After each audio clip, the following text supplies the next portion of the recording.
Let's go. The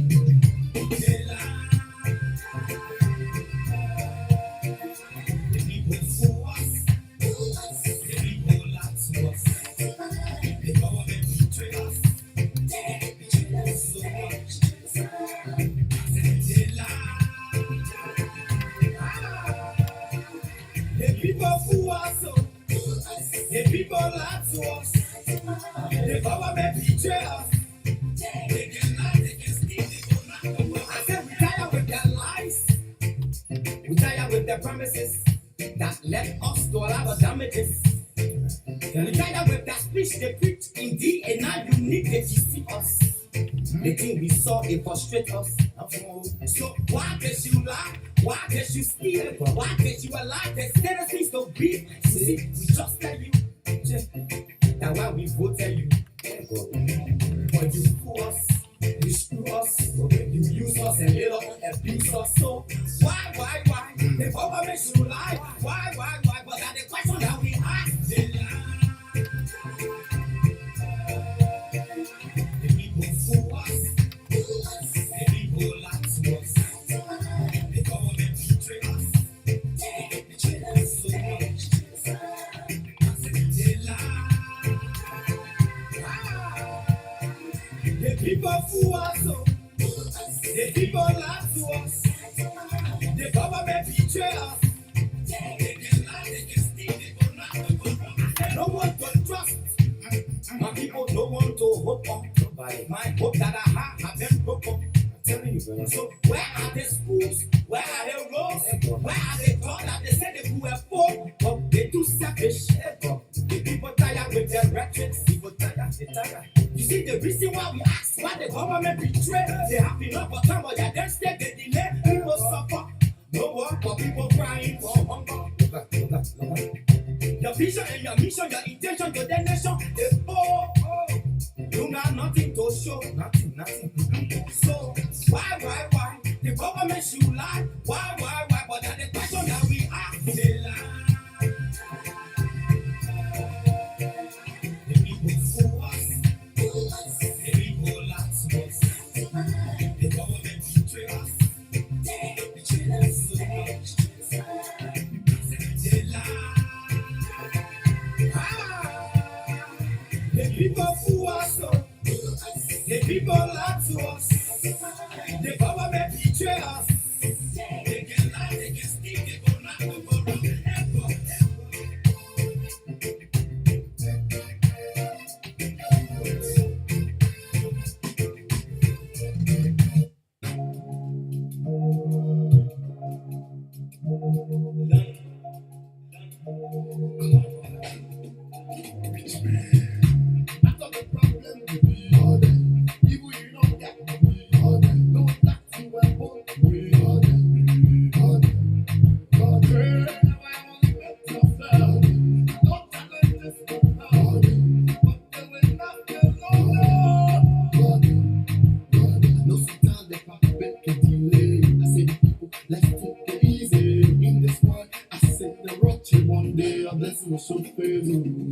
All things get thanks to the paper.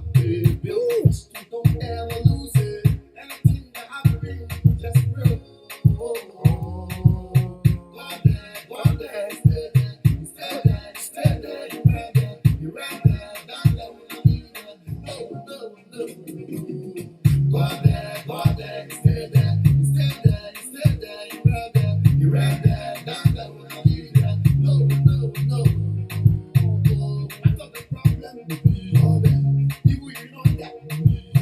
Got that.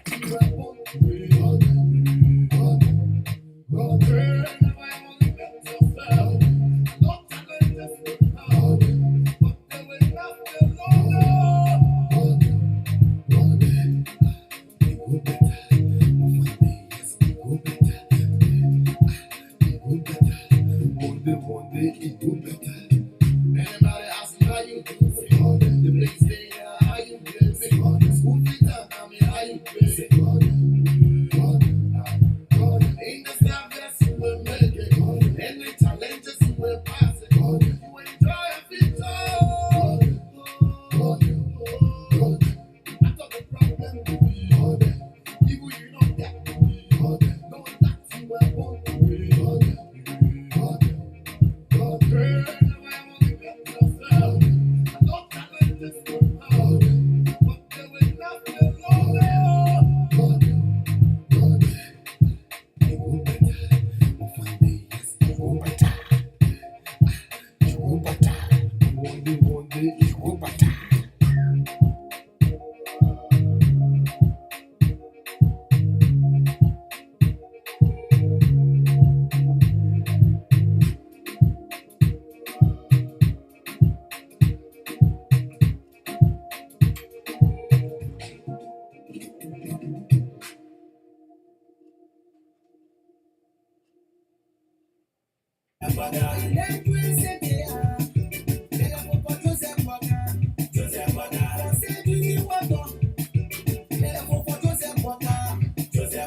I said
All right, folks. All right, folks. All right, folks. It is fabulous this morning. I'm so grateful to my creator. You know what?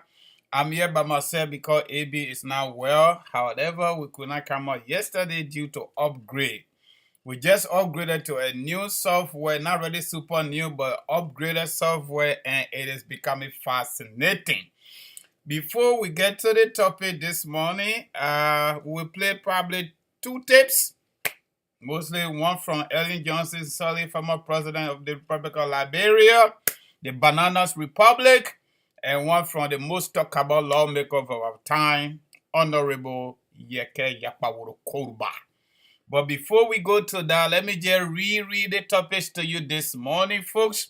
This morning, we're going to be focusing on former Vice President Joseph Nyuma Boakai, considering his interview on True FM last week. What is your impression about that interview? What do you think moving towards 2023? Just so you know, the biggest threat and dangers we got to our country right now is George Weah to succeed himself. That is the biggest threat we got. And all of us got to put forces together, put our resources together, and do everything we got to do, humanly possible, to register to vote and get George Weah out of the ballot box.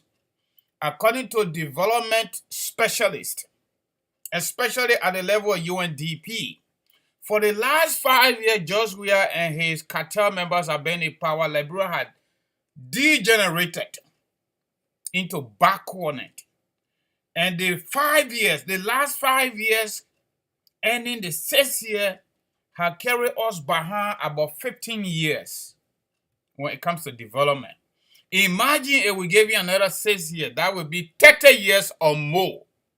We'll be backward. We don't care who will become president after that. Liberia will still have time to go.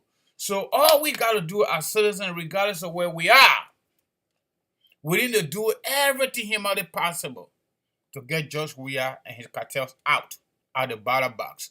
So this morning, we're going to be focusing on Joseph Nyuma Boakai interview. He's making a couple of tours now in different districts, different counties. And let's see what you got to say when we finish with recognition and when we do our two-tip. But please, This is a special appeal. Please share this show. Please share it. We upgraded our software yesterday. We couldn't come on. AB is not feeling too well. Just so you know, getting your prayer. You know, there's a May was me. I had to die. Cook can do nothing to me because I know how to prop myself up. So the cold giving hard time already started in the Midwest. Some part of Midwest already got some snow on the floor. But the good news is North Dakota, we ain't get it yet. And even if we get it, by the grace of God, we'll be right here. Okay? So let's do our name recognition here. Like I told you guys, when I come here, I control everything. I will control everything. So I got to do it my way.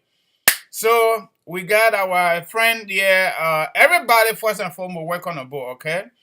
William Jabba. Okay, say no agreement today. Probably he meant to say no agreement today because I'm a one that one man show. Good morning, I ain't okay. Ambassador Amos Sayon Jr. Welcome on board. Watching us from Liberia, Bon County, Banga City. Urias S. Family Senior, very impressive. Thank you. We got our own doctor here from Western Pennsylvania.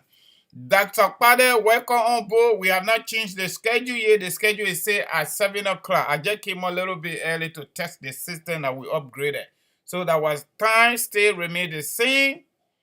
7 a.m. Central Time, Central Chicago Time, 8 a.m. Eastern Time. Those of you on the northeast side of America. And then 12 p.m. Liberian local time. Augustine T.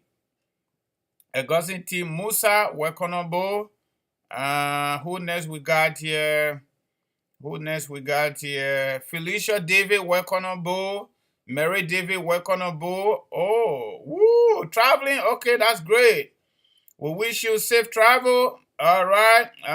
Who next we got here? All right, Mary David. Okay, yeah, great. Okay, Liberia National Election 2017 and beyond. Okay, that's your name. Welcome on board. Who next do we have here? All right, Massa Rich, welcome on board. Elder James C. Bly, welcome on board. What next we got here? Waiton Bamboo, good morning, welcome on board. All right, great. Murray S. Chroma, welcome on board. James Topa, welcome on board. Okay. All right. Okay. That's the same. All right. Sarafina T. Habu, welcome on board. Marie Pade, welcome on board. All right. Okay. So far, Bill Carson, welcome on board. Watching up from where? Headquarters in where? Maryland. Okay, great. Welcome on board. J. Doyen Harris, welcome on board. Abu Fofana, welcome on board. Watching from Accra, Ghana. Great, thank you for joining us. Window P. Carter, welcome on board. If I don't pronounce your name, good, just forgive me, yeah, please. Flomo Livingston, welcome on board. Okay, so far so good. That is it. So after that, please don't forget. Let me do my commercial real quickly, then we keep going, okay? Kangoma Multi-Services Consulting, Immigration and Financial Services. Don't forget to contact us, okay? All of your immigration needs besides going to court. You want to file for your husband, your wife, your children, your parents, whether minor children or adult children. We can handle it. Professional consultation is free. Free 10-15 minutes. Call on us. I posted the number. The numbers are over there. 2 numbers. The website, I will call it later on. So, don't forget, anybody you want to file for, it can be fiancé visa, it can be student visa, it can be affidavit or support, it can be employment based, maybe you got small agency like ours, or maybe you just got a regular immigrant visa, all that stuff. Filing for adult children, filing for parents, filing for mom, filing for dad, filing for husband if you are married, filing for your adult children, your minor children, all that good stuff. Our numbers are 267-648-8012, 267-648-8012, 701-330-4693, 701-330-4693. Don't forget to call us. You don't really have to worry whether you should deal with us or not. Just call us so we can provide you some guidance, and then you can pick up from there where you need to start. So some people just join my people. The biggest thing we want you to do for us, to get better, to reach a wider coverage. Share the show. That's all we want. We are 70 right now. We need to hit 100. We're coming to listen to Joseph Wakai in the interview. Y'all need to do the thing. Y'all the United Party, JMB people. Y'all please share the show. Even the CDC people, y'all share the show. ANC people, y'all share. We want to change our country. You think that joke? For joke, we have to live on our power, and now going to be joke. Because these people are getting used to it. They're getting free money. They're getting free women. Y'all know it. Because that's all they're doing. They're not doing a job. Y'all listen to Sir Joseph. He said, the Minister of Youth and Sport is not doing the job. They only want to do content media material so they can change the law to only making content media ministry and take the youth. Joey Akime said they offer $7 million and $750,000 according to Sir Joseph. Senator Sir Joseph says so. They're not me. All right. Job Lee Anderson, welcome on board. Kwama Momo Hina, welcome on board. All right. Arthur Dennis, welcome on board. David Booker, welcome on board from New Jersey. Ellison S. Jr., welcome on board from Minnesota. Folks, I want to say thank you plenty. You know what? ZTT, let me try ZTT before we go to the clips, okay? We're going to enjoy it because we didn't come out yesterday, so I'll give you a small more time today. Let's try ZTT.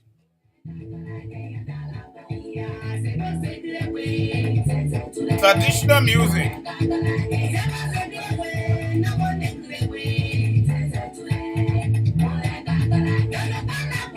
After that, we're going to play Fatu Game Club, probably. All days. When we're much younger. Let me try this.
I think this was 1984, if I'm not mistaken.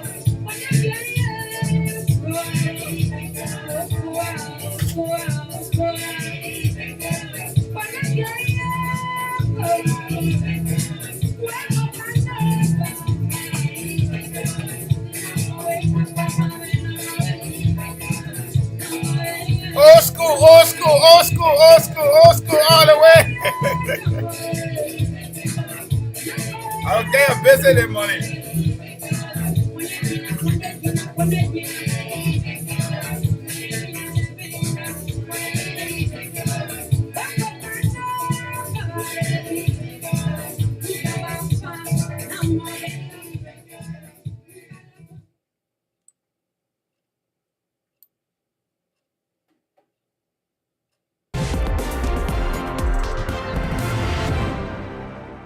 Ellen Johnson Sirleaf, thank you for joining me on Upfront. It's been more than a year since you left office as president of Liberia. You came into power off the back of a peace deal that followed decades of war and violence and coups. You ended your mandate with Liberia's first successful democratic transition in 73 years. You're the first woman to lead an African nation, a Nobel Peace Prize winner. and yet some might say you've been more popular abroad than you have been at home. What do you say to them? Well, you know, I think if one really went around the country, where I spent a lot of time going into rural areas, being able to work with farmers and rural women and traders, and you know, I found that I was very well connected with them. But also, if in the city some of the positions I took were maybe not popular, then that's fine. But I also know that I had to be out there in the global community, being able to mobilize the support for Liberia, being able to restore Liberia's creditworthiness, being able to make sure that the partnership that we needed, you know, was put in place to enable us to achieve our development goals. I'm very happy with what I was able to do. When you became president in 2005, you pledged a war on corruption. You called it, quote, a national cancer and, quote, public enemy number one. But then you yourself were hit with a variety of scandals, your government, and you later said you, quote, underestimated the cultural roots of corruption. But surely Liberian culture isn't to blame for corruption. Liberian politicians, such as yourself and others, are to blame for corruption. Well, let me tell you, politicians are part of the culture. Politicians are part of the value system. But it sounds like you're blaming the public, the country, for the actions of politicians. I'm not blaming anybody. No. I think you're just talking without listening. That's not what I'm saying.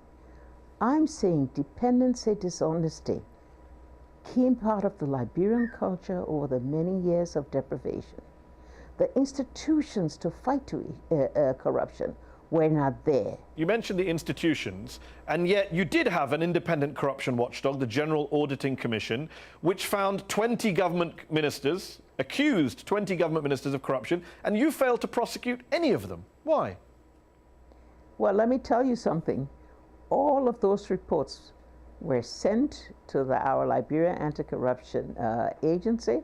They were also sent to our legislature. We organized a particular unit in the presidency to be able to look at all of those cases and to be able to send them forward to the Ministry of Justice wherever they thought prosecution was necessary. So why weren't they prosecuted? Well, because our system is like that.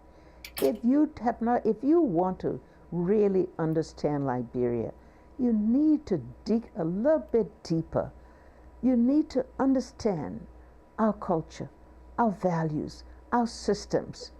And the way to tackle it is not always to just make a whole lot of noise about it, but to quietly build those institutions that are going to be long-lasting. What is it about your country's institutions and values and culture that led you to appoint 3 of your sons and your sister to top government positions? Something that led to your fellow Liberian Nobel Peace Laureate, Lema Bowie, to resign from her post as head of Liberia's Peace and Reconciliation Commission. Does she not understand Liberian culture or institutions? No. Let's put it this way. First of all, when I took office, if you're talking about one of my sons was always in place a couple of administrations before I took place, and I didn't fire him. Yes, I didn't think it was necessary to do so. If you're talking about the others where I needed a specialized skill to be able to achieve our objective of trying to mobilize the resources to tackle our major development programs, that's what I did. And frankly, will you please look around today at some other countries that have found themselves perhaps in similar position and have been able to put in place those particular relatives close to them Which countries are those? They could trust? I'll leave that to you to do your research on. Well, I've done my research. The British Prime Minister hasn't appointed any family members. The Canadian Prime Minister hasn't appointed any family members. The French President hasn't appointed any family members. The German Chancellor hasn't appointed any family members. I could keep going. Good Ellen Johnson Sirleaf. Good for them, is that all? Well, you were saying look at other countries. I'm saying it's not a common practice for presidents or prime ministers, certainly not in democratic nations, to appoint a bunch of family members to run various institutions. Well, look, let me put it this way. We're really gone beyond this now. You know, let's deal with the real issues of Liberia. Let's deal with how we can help this country to succceed. You say let's deal with Liberia's real issues.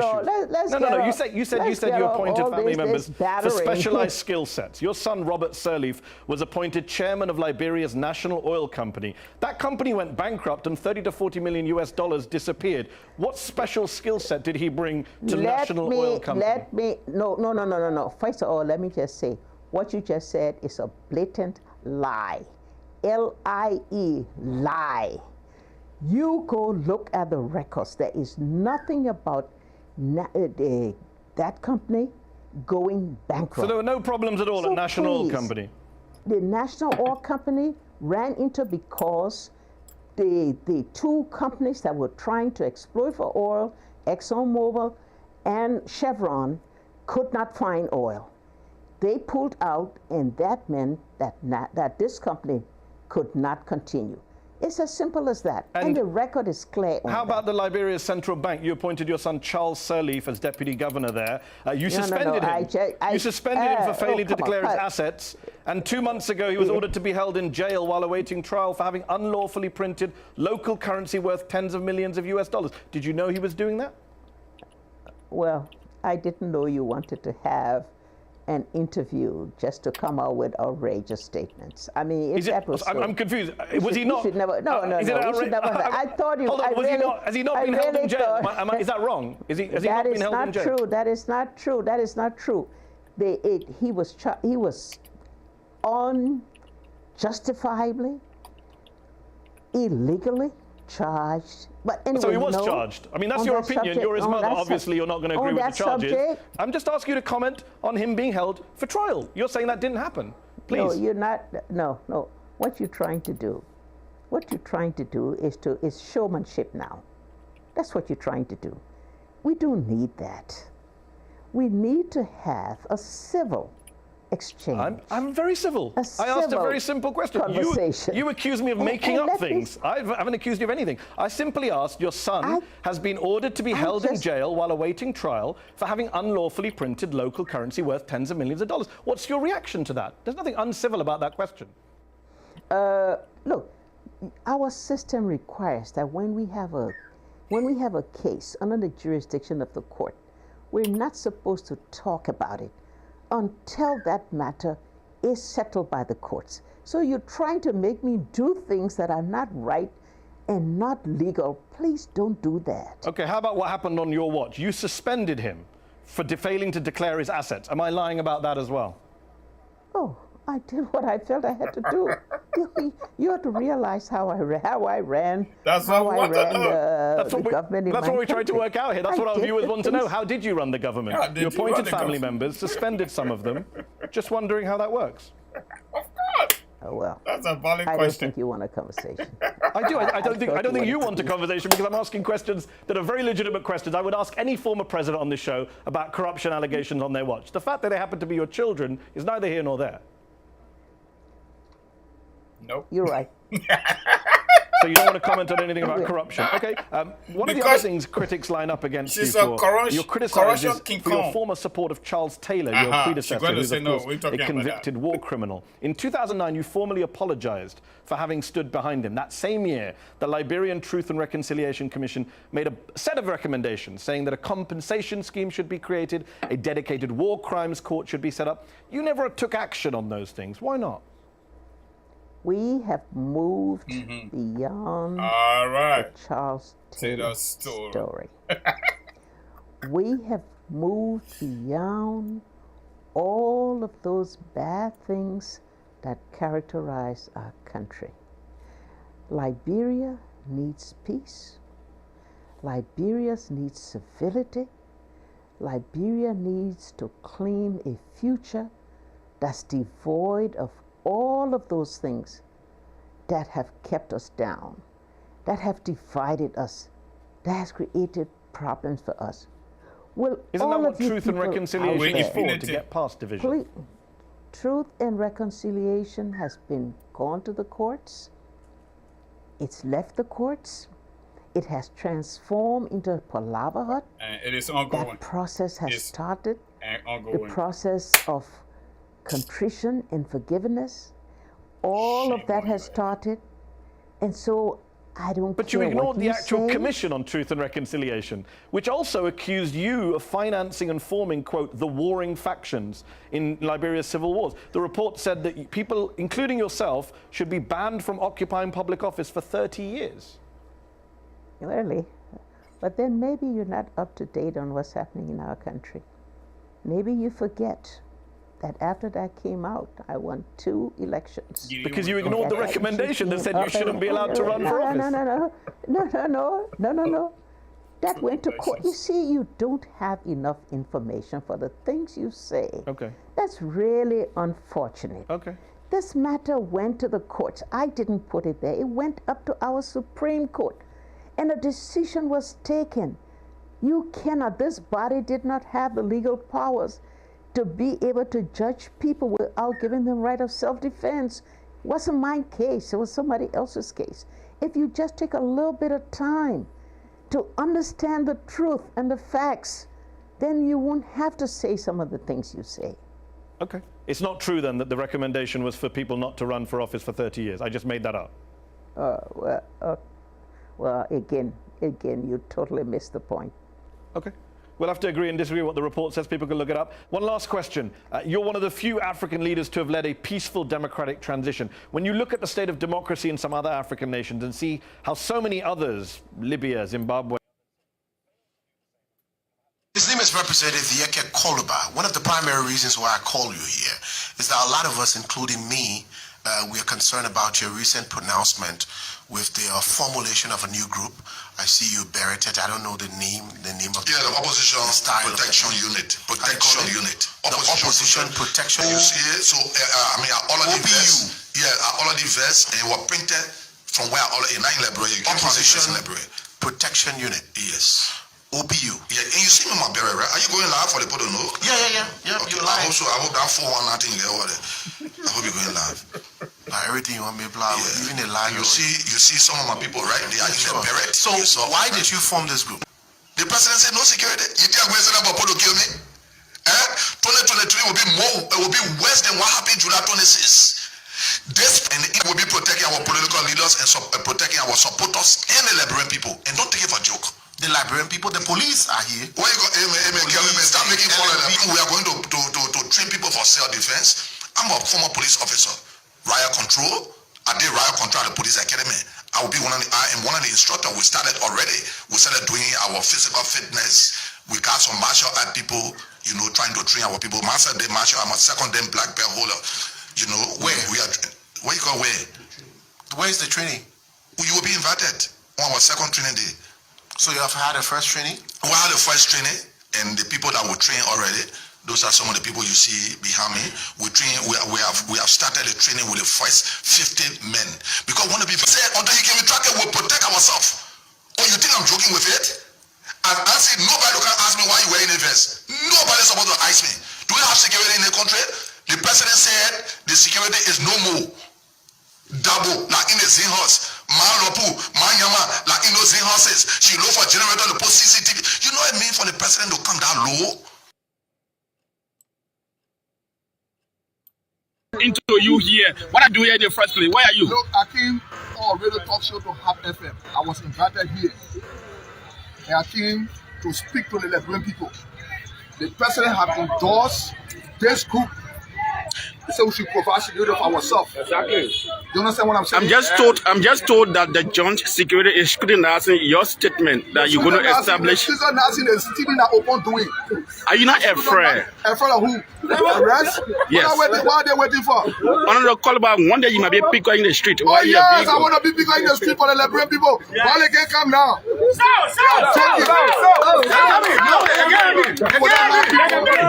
will not have police enough to make sure. You saw the people in Lofa County, the more immigration. For CDC behind the police spokesman said he didn't see those people. All of my people you saw. Listen to the president. When the president said he don't know the CDC COP, all of that group you saw. Do you think the Liberians are listening to what you say? Do you think are they following you? Then we listen.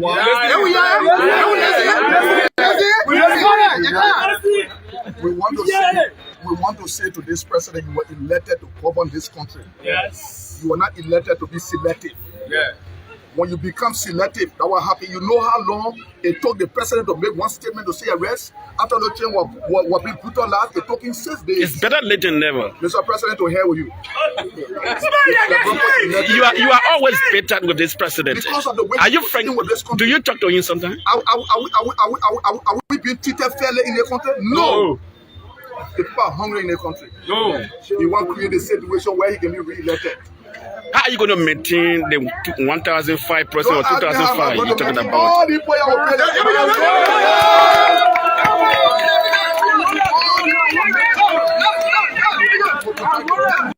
because you saw what happened on the July 26th. You saw what happened on the July 26th when the civilians went inside to harass and jump into poor home and were looting things. It was not only the early boys that were affected. Citizens were affected. You didn't see it. They were joking and riot. People using their mouth to make fun of the Liberian people. This is my honor man your re-election bid on the call. You can't do my re-election. I'm already elected.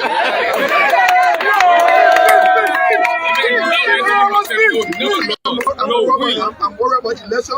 I'm already elected. Look, the Liberian people looking for somebody to stand up for them. Yes. Yes. I want to be killed for the Liberian people. Exactly. I want to be arrested for the Liberian No way, no way. No way. Never find no man to be brave like this. Yes. You see the guys? Got 1,200 people making fun. Are you going to go across the country to recruit people? 1,002 is for Bosoralo County. We will have 1,000 in each county.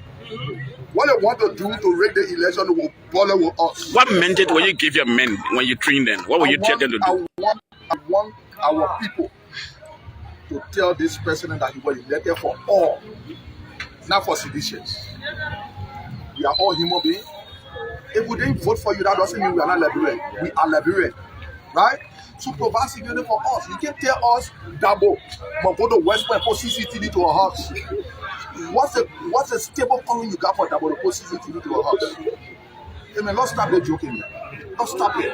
For them to have full ceremony for those CDC boys, the president said he don't know them. That deception. That's making mockery of you. What I'm saying? We are calling on the people to be peaceful. As soon as the president is in charge of this situation, we will go back into and wait to see what happens. Don't you see this court as an incitement on the part for other people to just say, I'm myself going to train my own or protection or protect the people? You don't want to say that they kill you, so I can condemn it. Yeah, when they kill you, I will condemn it. The president has said, provide security for yourself. The president didn't say, so you are a journalist, you saw it. Was he under the influence of something? Yes. You were under the influence of something, make it go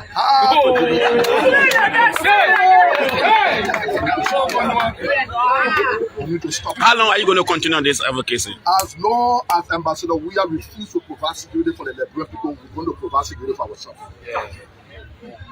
You understand what I'm saying? We will not sit down here, the people can kill us. What are you going to be? What are you going to be great way? What are you going to have? Marshal I, I'm a black belt holder. I'm a black belt holder. We will train our boys. I served in the Liberian National Police for 11 years.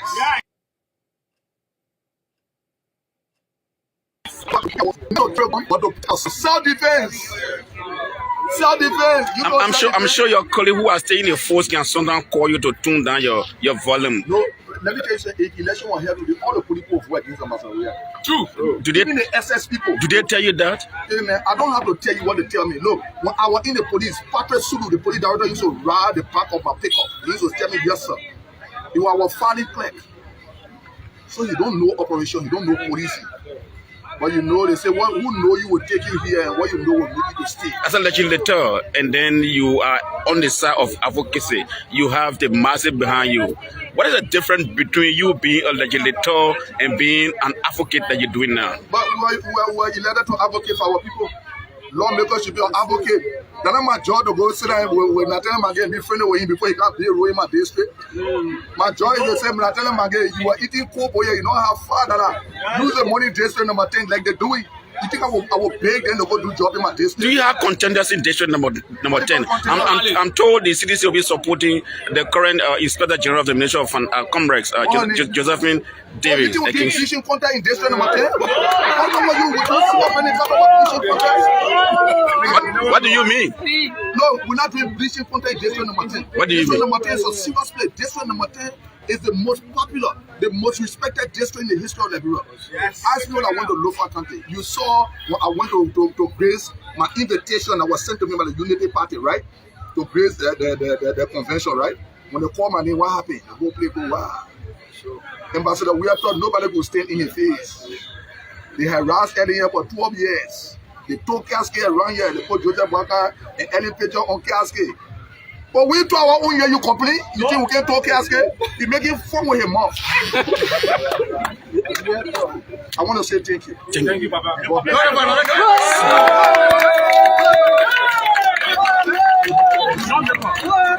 Yeah.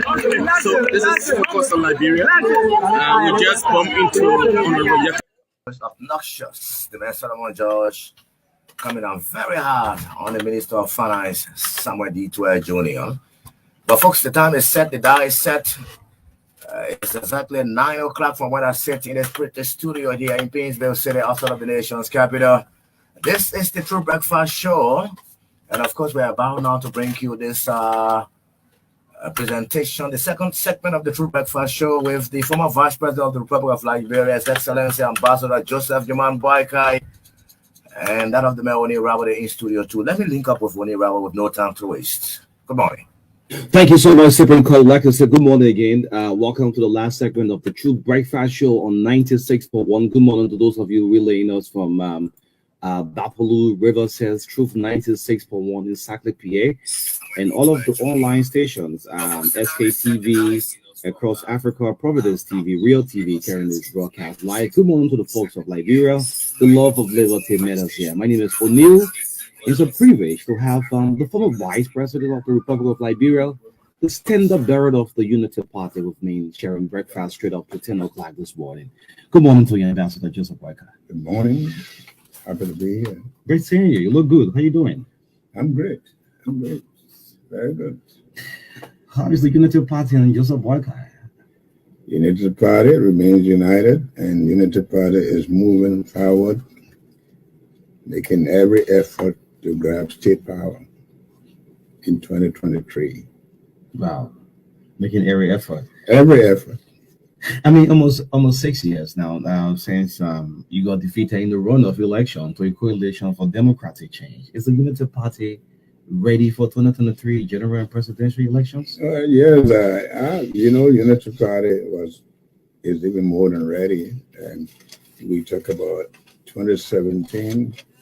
Yes, history has it that we were defeated, but Unity Party still was then very strong. Mm-hmm. But let history be where it is. But we are very ready. So since that defeat, have you look at the mistakes where the Unity Party had a foreshadowing, and we are fully prepared for 2023? Well, there are mistakes.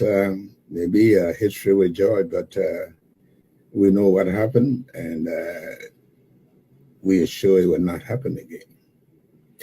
The name Joseph Boykai remains a brand in the Republic of Liberia. I mean, Boykai is a formidable name attached with the Unity Party. Again, I'm asking this question because you're looking for the guys with the Coalition for Democratic Change that says it's a 12-year contract. Is Unity Party strong enough, ready for 2023? Well, I don't know whether they have a 12-year contract. Probably they think they did, but by their performance, they're not suggesting to me. But we believe that even if we give the CDC another 3 months or 1 year, this country will be in more chaos. So we're going to rescue this country.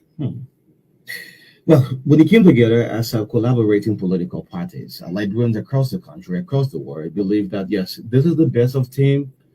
This team is a crack team to give George Biel one-term presidency.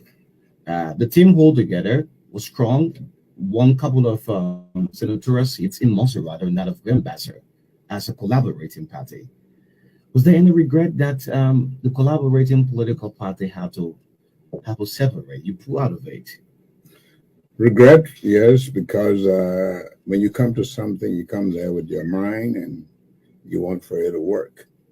But you also have to remember that in life, not everything that you come to, that you go into, that as long as you're dealing with people, that you always know that something might not work.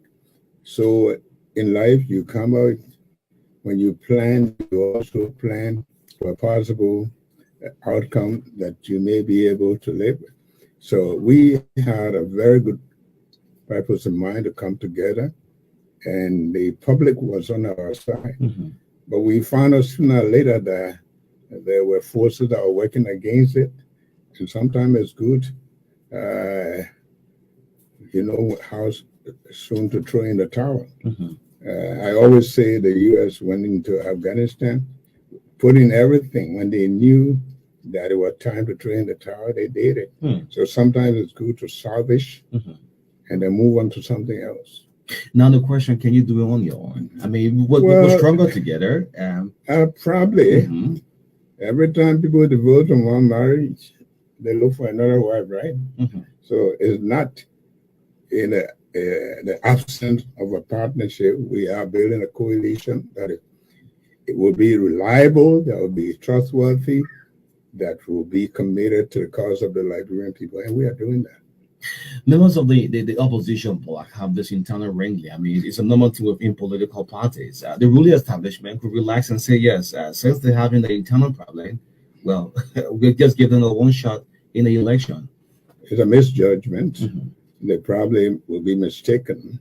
There are many things for them to understand, that they have failed the Liberians miserably, and that the Liberian people have realized that it was a mistake first to bring them to power. And we too are conscious of the fact that we need to work hard to make sure that we rescue the Liberians. So let them don't rejoice too early, because we're not giving up on them. Not giving up. Let's look at your platform. Many a time, politicians will have no platform, nothing to say, but yet and still people will vote into power. What is the Unity Party platform going into this election? 2017, you talk about roll. Is that still on your mind? Well, when I say roll, I meant it seriously. Because there are a lot of people who talk about, the first thing you talk about, rebuilding the economy, they talk about bringing foreign investors. You must always know that you have to start with yourself. What do you have?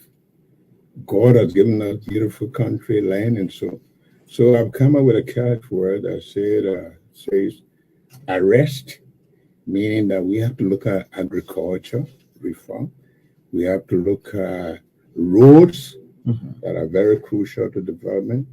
We have to look at education that is necessary. Mind you, you can't bring investors to a country when you don't have a society that is literate, that the young people are capable. You don't expect them to bring all their expertise. So you also have to talk about sanitation. We talk about health in general, but sanitation, our country, most of the problem we have, we are not strong in curative medicine, but we can prevent, and we start with sanitation. So then tourism, which will be an icing on the cake, because our country has all the potential for tourism. The economy will bounce back, the young people will be educated, vocational training, to make sure we equip them so that people don't come and take their jobs away from them. Unity Party is very, very strong on these issues, and we are working on them. Well, so this actually is a follow-up to what I just asked. What can you tell us about the road project, the Lo-Fi Road project? You was vice president then when that project started. Well, I can tell you, when the Lo-Fi Road was designed, all the way in 1979, we had, up to now, I have the blueprint of it. And that road, unfortunately, was to have been launched, and It was when the coup took place. But the road project is a very, very important aspect that was turned over to this government. There's nothing about it that is new. All of the agreements were signed, the resources were put together, but the implementation of a road project is a hand in hand with government. Mm-hmm.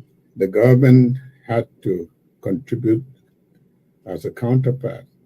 This government has reneged on that promise. Mm-hmm. They don't intend to do it for reasons best known to themselves. I mean, this government, so the road project. But this government boasts of roads all of them. Yeah, but they talk about road. What they are talking about, build a little community road with a little cement on the side there and overprice them. That's what they're talking about.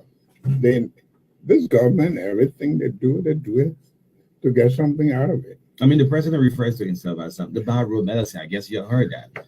Meaning that all of the roads connecting Monrovia to Locato and Yellen, the both of roads so much. Bad road medicine. Yeah. I think it's the bad medicine for road. It should be the other way around. I don't see anything happening with road. I mean, I don't know why people should boast about. In what sense do you build a road like going to Ravasby? You open both sides, you create 2 swimming pools around the road, and people can't get anywhere. It's no proper planning.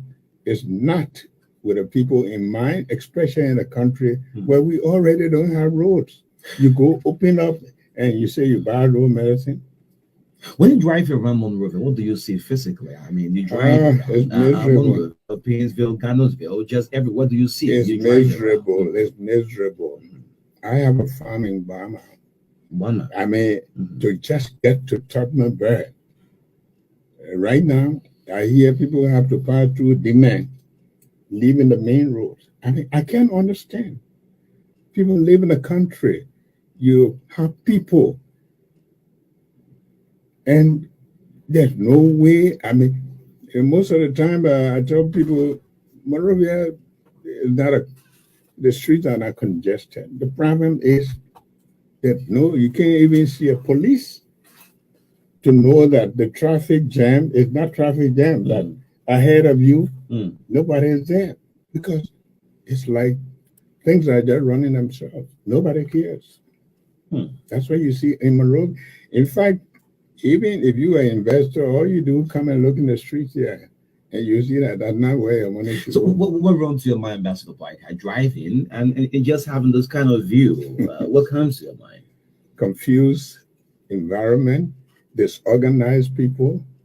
I mean, people without any kind of sense of order. That's all you see, confusion.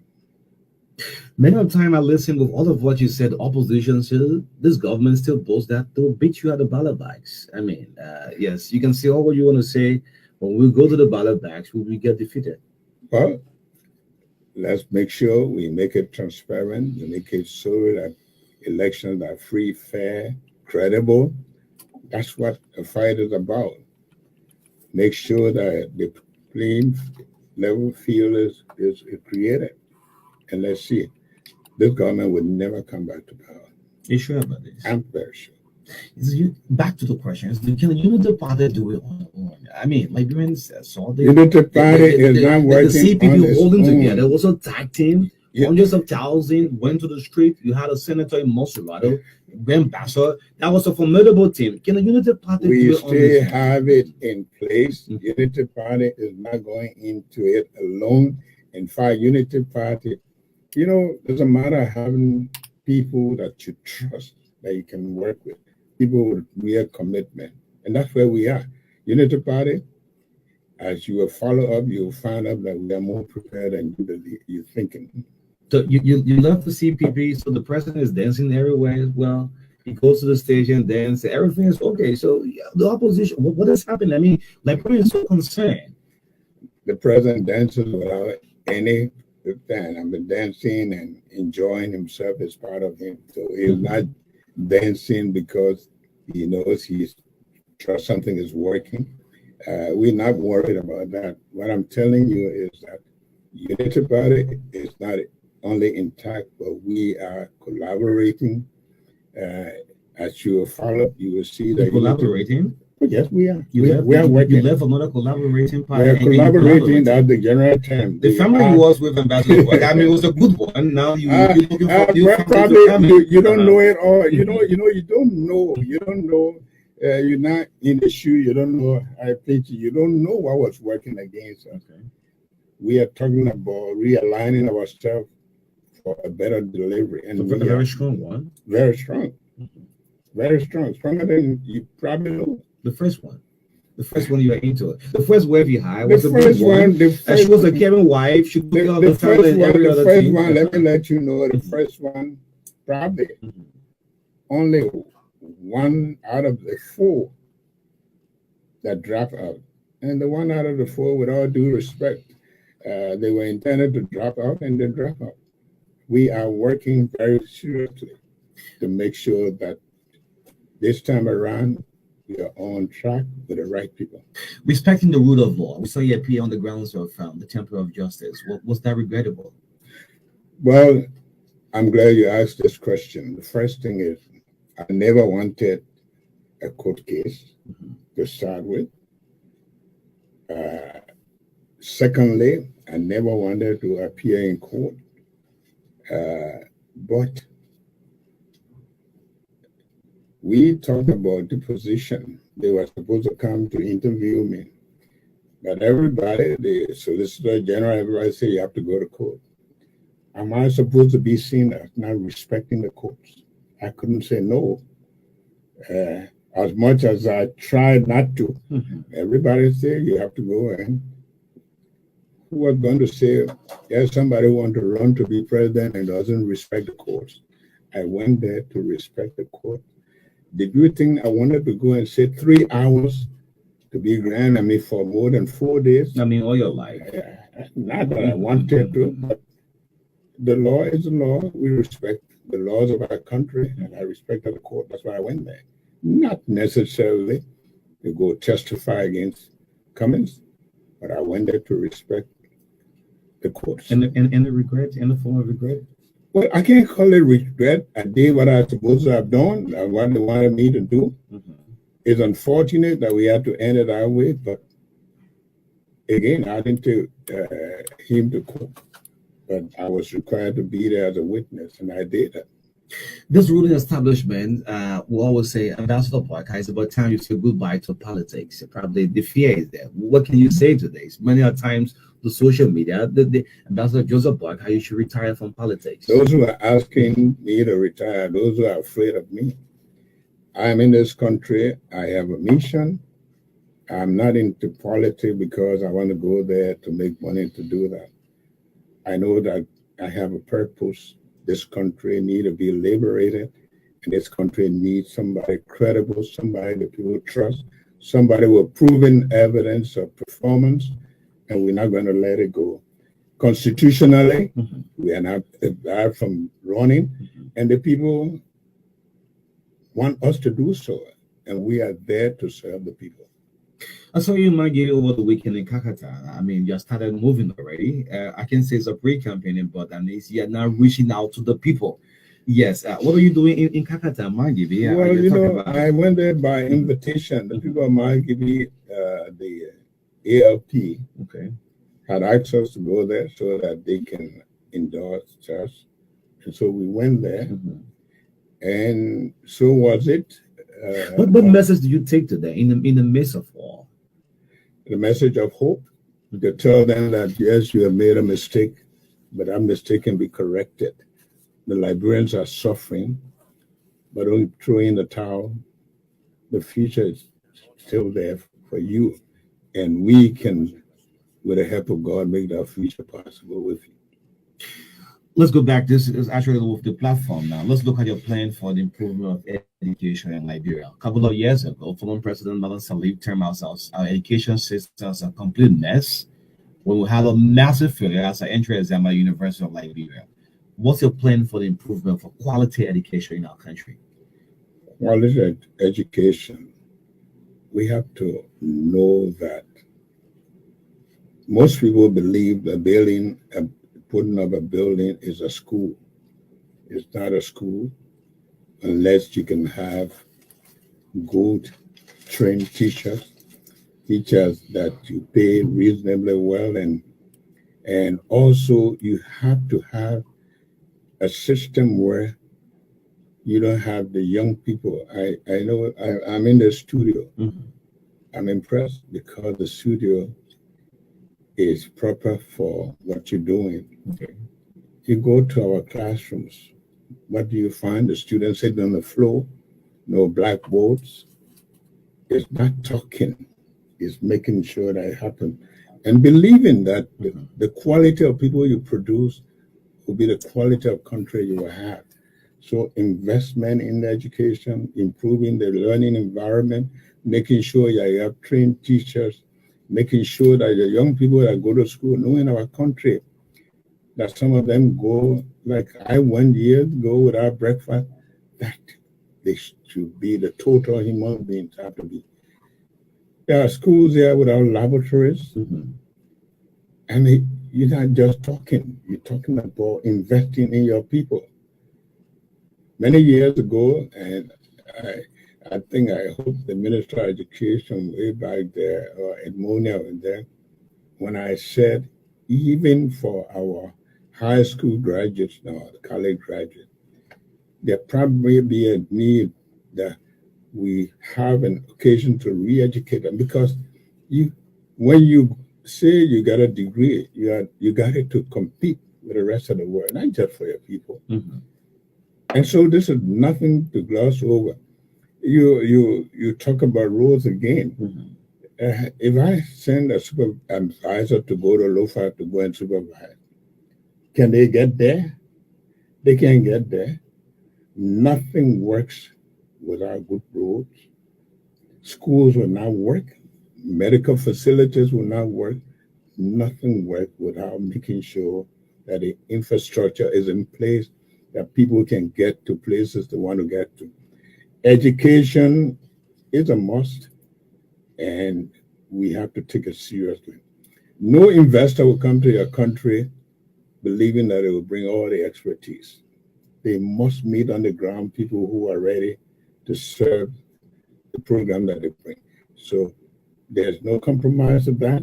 And even as I sit here, I'm not in government, but we're working with people. You were in government before. Well, I'm always former President Ellen Johnson said the course. entire education system was a mess. Well, you know, I talk about that. Always judge the people by the role they play. Okay. I was in government as a vice president. The Constitution of Liberia says the vice president preside over the Senate without a vote unless there's, and to assist the president. And if you want to judge me right, I assisted the president very well. What's your plan for the young people? I mean, a lot of time people do the platform. Your plan for the young people in our countries. I mean, the youth increasing on a daily basis. Everything I talk about in arrest has to do with young people. Education of the young people. We have some of the most talented young people here. They need an environment. For example, I'm thinking of the Booker Washington Institute. Can we make that an IT center that could even be competent to produce some of our agricultural equipment? The young people are needed. Vocational training, building their capacities. There are a lot of young people I'm dealing with that are doing things here that people don't even know. I know a young man who is taking plastic, making gasoline and fuel out of it. He's building a factory. I know some young people who are taking plastic and making roofing material out of it. But do they have the environment in which to work? The moment they see them linked to somebody, they are no-go area. We have to make sure that our young people are equipped to provide for themselves, to provide to better the economy of this country. And vocational. I went to the state, the Maricopa school system, which is the best community college system. And we have an offer to work with the community colleges here. But because of Joe Walker that is arranging it, the opportunities are there to improve. I have an opportunity in the Arizona State University to send computers here for the university students begin to take course. I have met the president of the university 3 times. He avoided me. And one time I have to ask him, is the job more important to you than the country? Because we met in my office to promote a program. We met at Bombamu's 8th wife's funeral. I approached him. We met at the Episcopal enthronement. He sat right next to me. People are not interested. People in this country, surprisingly, are more interested in job. And I don't know what they call job. Job. They're interested in holding position than making things work for the country. And that's not what we're going to do. We're going to make sure that every opportunity is taken advantage of for our people to be able to build up our young people, make sure that they provide the needed people to man the economy of this country. You go to many of the public corporations where there are 50 people, supposed to be 50 people. There are 500 people sitting down there. Just they go with an assigned payroll. You're not helping them. You're not creating a future for them. When there's a government that wants to look for quality, these people are not going to be used. You have to make sure that the plan for this country, future, start with the young people. So it's a follow-up. If the Unity Party or Ambassador Joseph Boakai wins the presidency, how can he convince investors? I mean, we need investors in the country. I mean, to have a better Liberia. The oldest republic, we all both of it.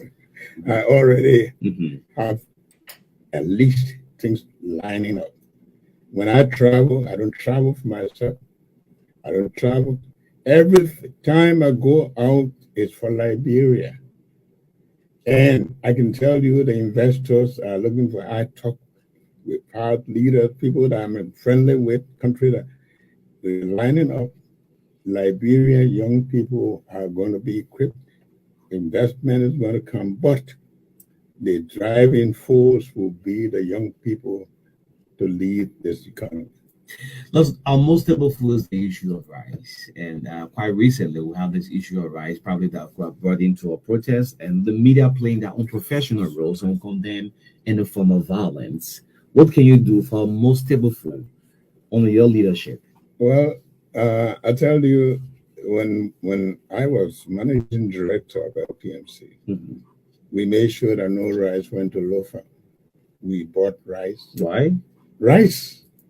You mean no rice was going to Lofa? No, we were sending rice to Monrovia. I bought rice, I milled rice and sent rice to Monrovia. Up to now, I'm working with women group that are developing. You go to Foya, some rice.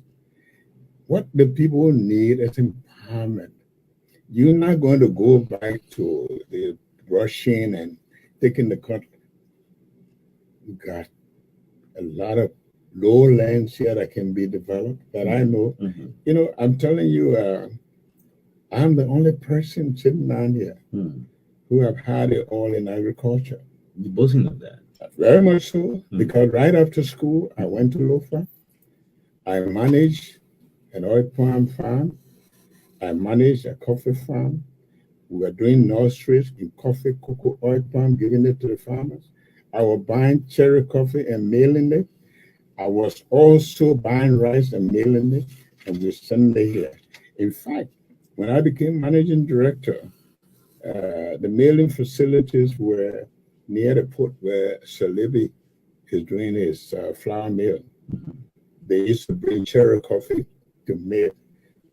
Cherry coffee is about 50% coffee, 50% shell. You pay to bring them here, they mill them, and then even to get rid of the dust, I transfer all the milling facilities to Banga and Vanyama.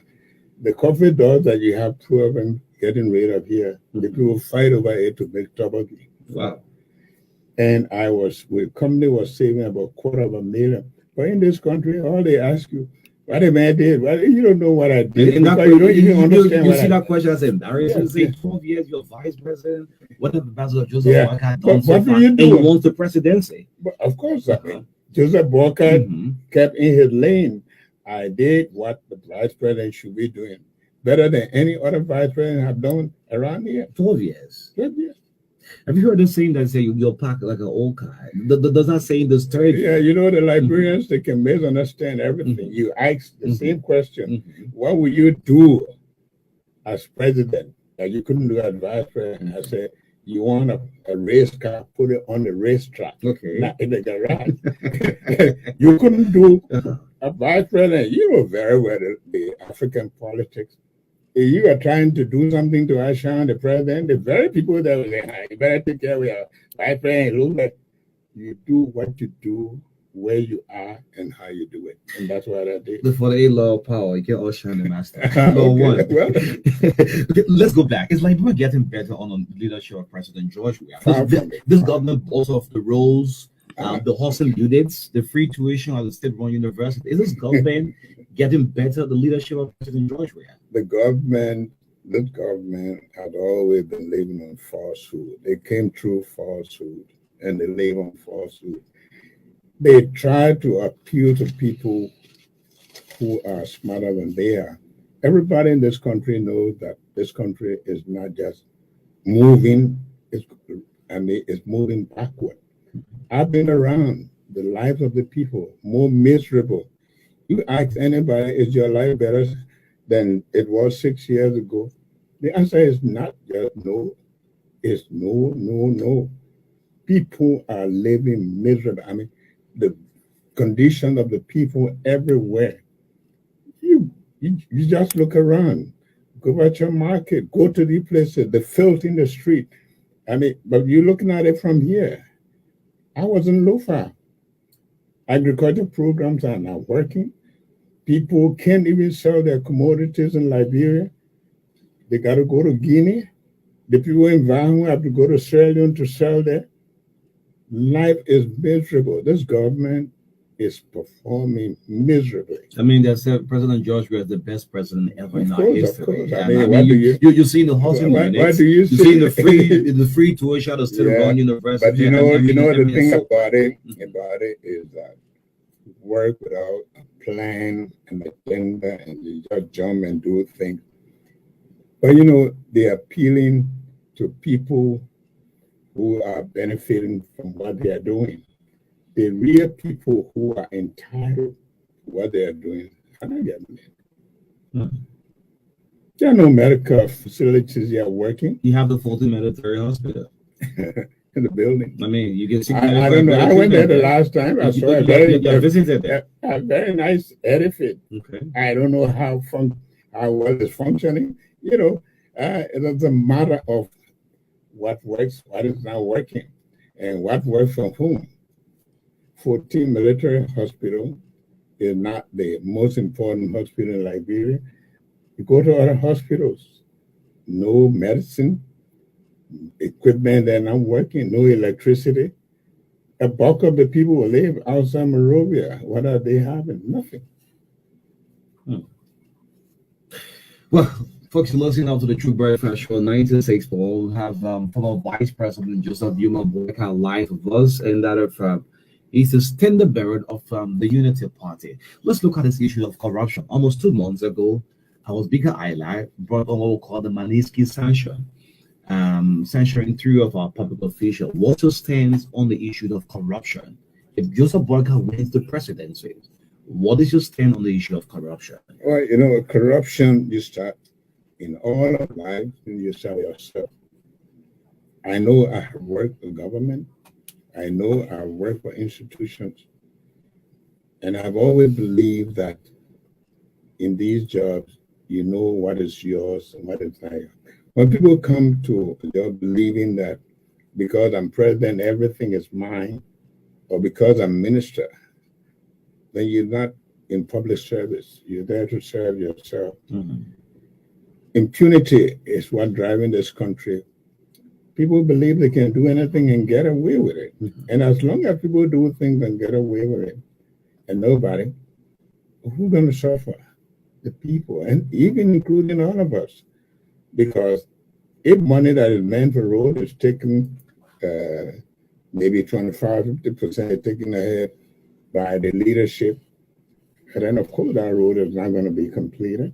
And that's why we see a lot of things here that are not completed, because people there believe that they have a right to taking it front loading. Corruption, I have said, is not just some disease, but it's a poison.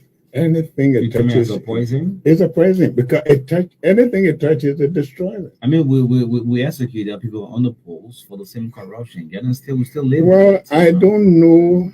I'm not going to go into that. Whether the people who executed people, if Joseph Boyka wins the presidency, your stance on corruption, will you prosecute? I don't want you to say if, say when. Well, if you okay, President Boyka win. Yeah. That's what I should say. Yeah. Okay, once President Boyka wins, will you prosecute the outgoing government? Not the outgoing government, the corrupt people that are investigated and found corrupt, people who have amassed wealth overnight without justification. They will be investigated. Not only that they will be prosecuted, but all their false gains will be retrieved, and we make sure that we apply to the proper running of the country. You sure about that? I'm sure. I'm telling you. I have you on record for this. Buddy? I have you on record for this. You better do so. You better do so. I see one of should I say the presidential aspirant using the broom. He said, "Tell him Gongolo to sweep out." And I told you last time, I said you need an iron broom. Instead of carrying the regular broom. What will you use to fight corruption? I mean, I think your former boss declared as a public enemy, right? Of the state. You see, you say my former boss. Now I tell you. Put a racetrack on the race. The race car on the racetrack. I don't implement what other people say. I implement what I believe in and what I say. I believe that corruption has been a poison. Corruption has deprived our people and continues to deprive our people. We're not going to sit here to make anybody feel good. We believe in you working. The responsibility of a government is to manage the resources of the country, both human and material, for the benefit of the country. If you believe that we all know what ministers earn, and we all know the responsibilities they have, so we find out whether in 5 years' time, your money, the houses you build, the vehicles you bought, whether they justify the amount you are earning. We get to that, we make sure that we deal with it in the interest of the Liberian people. I mean, quite recently, President George Weah returned from the U.S. General Assembly. The message he took there was very impressive on behalf of the country, where you have more than 151 world leaders. He came back, and the message he took out to the General Assembly, how do you term it out? Well, what was the message? You know, you journalists, you keep the record.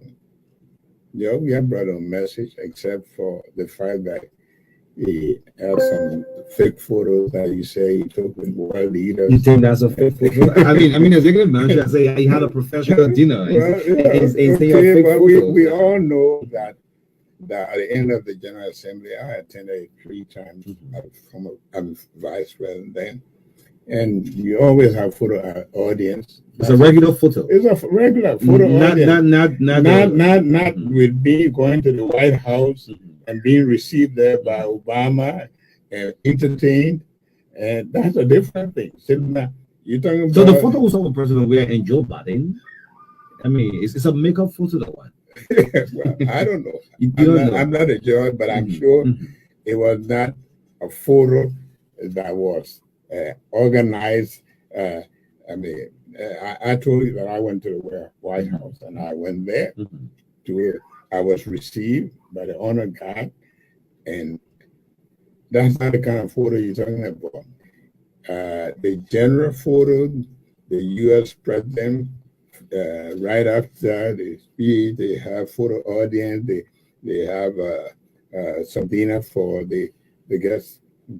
That is something that any president who goes to the UN cannot. Wow. Let's move on. The public is big concern on the issue of Ellen. What did you have take on the mind that you have from the vice presidency as your team? Any makeup mind, or you still lobbying? I appeal to you, please. Because the social media have been running with this. I know, I know they've been running. I mean, just to dispel the rumors. And that's the job that they will do. But that's the last thing on my mind. It will come, and it will come at the right time. At the rightful time. Are you worried about upcoming elections with all of the challenges? The National Elections Commission wants to introduce the biometric. I mean, something that we're not used to. Are you worried and concerned about the upcoming election? I always say worry is the interest you pay on trouble before it comes. I don't pay high interest. I'm not worried about things. What I want to do is to plan for them. If you know that there's a system that is going to be troublesome, work towards it. We are preparing every way to make sure that this election will be an election that we will go into making sure that everything that's supposed to work. You trust the election. You trust the National Elections Commission. We in terms of trust. They are the because ones. The last time you said they are the ones. We don't trust them, but there will be no votes. There will be no elections in Lofa, the by-elections. Of course. And until you have a candidate. Yes, that happens. Every day. So do you trust the Elections Commission to take into the general presidential? You know, the Election Commission is manned by people. They live in Liberia. They must understand the security of this country. They can do all that they do for whom they want to do it. They all want to live in a country that is secure. And they better have that on their mind. And they came there to serve the Liberian people. Whatever you do, if you forget who you work for, what you're supposed to do, history will judge you. And I'm sure they want to be looked on very, very positively. When you travel to the diaspora, what message you take to Liberians out there? Because we are live online. Liberians concerned what is happening on the ground. Many Liberians back home here live from the relative through the Western Union, the mobile money, the rest of it. What message do you take to Liberians? Liberian people, I feel for them because everybody who travel at a certain point in time, they want to come back home. And I'm happy that Liberians still come back home in spite of the condition there. When they come from the airport, the way in which they are received. But I want to say to them, we made a decision. We got a government. We have to live with it. We are democratic people. We gave them a time, and they have to account to us. And we now have the power in our hand to decide whether these people can remain. But Liberians want to come home. They want to come home to their country, and I feel for them, but I assure them that this coming election, they make a decision and help their people here to make a decision and make it possible for them to come home. Some of them have retired. They want to come. Liberians in America, all over the world, want to come home, and they are doing everything possible. We assure them that there's going to be a government that will make it possible for them to appreciate coming home.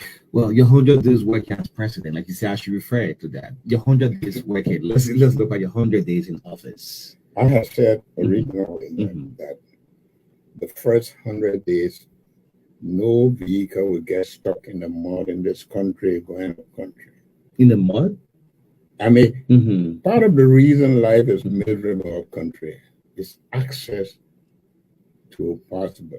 The food price is up because you can't get it there. So you're still sticking to this road thing.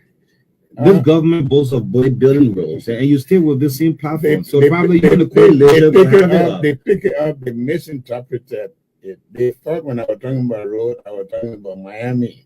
Where you live in Miami? I was not talking about Miami. Okay, but you're the presidency are the same place. You're living the same state. Before the president moved there, we already had some good roads in the place there. Already in Miami. How did we connect? How did we connect Dupo Road? How did we connect GSA Road? She didn't do those things then. They were already there. Then why did you refer to the president as viral medicine? I didn't refer to him. No, not you. The public referred to him as viral medicine. Because That's why he portrays himself. Viral medicine, you take it around, whether it's medicine to cure viral or medicine to spoil road. I don't know, but I may I leave that with them. But one thing I know, first 100 days, we make sure that every part of this country is accessible, that people can move. Make sure, food shortage, the issue of food production is tied to people being able to move. There are things somewhere that should be getting elsewhere that can't get there. That this country, they felt in this Monrovia, making sure that our people, sanitation is tied to all of that. The health of the people, we make sure that all of these things, that the congestion on the road that discourages investors, we make sure that in the first 100 days, people will begin to see hope, to see a country being restored. Well, as an ambassador, you've been a peaceful man all your life. I just want you to give a peaceful message out to Liberian people in terms of saying no to violence. If President George will be removed, he should be at the ballot box. I believe in that 100% because this is the way to go. He hasn't helped us in time past. He's not going to help us now. But we at the same time want to ask the president to make sure that he considers the people they are suffering, to be able to come and help them to recover from their current food, especially rice. The president should know the history of this country. You cannot play with that. And that he should do everything possible to bring the people at ease. People have said Liberians are not going to get in the street to go fight for any politician, but essential commodity, the thing that take, and that's a right. It's not a privilege, it's their right. They're not asking you for the money, but they want to buy. Can't you make that possible? So we encourage our people not to go on strike, to destroy anything. We already don't have anything, but we also want to appeal to the government to see the need to come to make sure that people are suffering. Government should make sure that they help to alleviate the situation. I mean, the president visited you, if I'm not mistaken, twice on what did he say? I mean, off the record, if you win the presidency, we open and go back to the opposition. Come on, let's work for one Liberia. Say what? If Joseph Boakai wins the presidency, will you move out to opposition? Oh my God! Yes. I mean, look, this country is too small. Mm-hmm. We all know one another. Mm-hmm. Not time to go. I think what even the international community want to see is a Liberia that is improving. And I want to say to people, when the people see us doing the right thing, what would be the need to hunt people? I think people should understand that we have been peaceful people. Most people that left other countries passed through this country. And that we are not there with hunting people. We would like to see our country come together. I'd like to see where people in this country can move about freely and interact. I mean, that's the joy. I enjoy every part of this country that I go to, and I have been to every part of this country more. But again, most of the anger comes from the fact that people are suffering. And when people are suffering, they're not happy. Is it scary that most times you see people from various political parties going to Valamo? That was not occurring in the past then. Going where? I mean, the angles, you see so much anger, the insults, all of the social media in there. From what they are going through. A lot of people are passing up because, not necessarily because of ailment, but because of depression. People are suffering, and they are suffering silently. We have had war, we had protracted war, and people have taken more responsibilities, more children. So you see them in the street. The young people in the street that don't want to cause problem, we are blessed. If the young people in this country were troublesome people, you won't come from robbers field here without armed robbery. You will sit and change money in the street. All they're telling you is that improve our lives and we'll be decent people. And that's what we committing ourselves to doing for them. Great. Elections Global Finance is a united party ready. Your financial muscle, how is it? Is this financial muscle strong? I mean, the money that we need. Yes, you need finance to go to Boto, to go to Banga, go to Nimba, and just everywhere. The money that we need to campaign with will be made available. We don't have the same kind of opportunities that an entrenched government has, but I can rest you assured. And they'll scare you with that. I mean, this is government. Well, this is Africa. I wish money was the only thing. When the president is bringing out the vehicles everywhere, you see the billboards and everywhere. You can see Ambassador Joseph Boyka on the billboards. That means that the public will have somebody. It's united by the financial. You can tell when Ambassador Boyka go to communities, the people turn out. They want to see him. They want to hear from him. They know he has a proven record of service. This government, we know. They have access to the finances, and the same access to the finances will be because of their problem, because where are the finances coming from? They believe it. They don't believe in accountability, so they believe in spending money that you don't have to tell anybody, but the Liberians are going to ask them, where did the money come from? That's a new tradition. Now, elections now go with money in our country. They go with money? Yes, they just go with money. I think you'll be surprised. This election, they will eat your money and they will vote against you. Are you sure about this? I'm very sure. Someone wears a CDC t-shirt or perhaps an ANC t-shirt, and why they have a Joseph Boyka t-shirt. So you see the same person in this group is the same person in the next group. I mean, I would say it's a regular thing now. But you're not in their hearts. I'm not in the heart. They are looking for survival, but they know that short-term survival will not be the solution to their problem in this country. If I ask you the greatest George Weah government, almost 6 years now, what will be percentage-wise as we try to round up?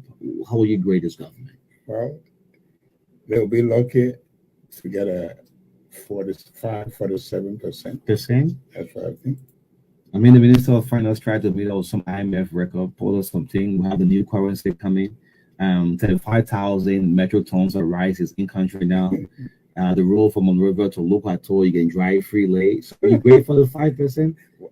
Why don't you just make an attempt to go to Lofa?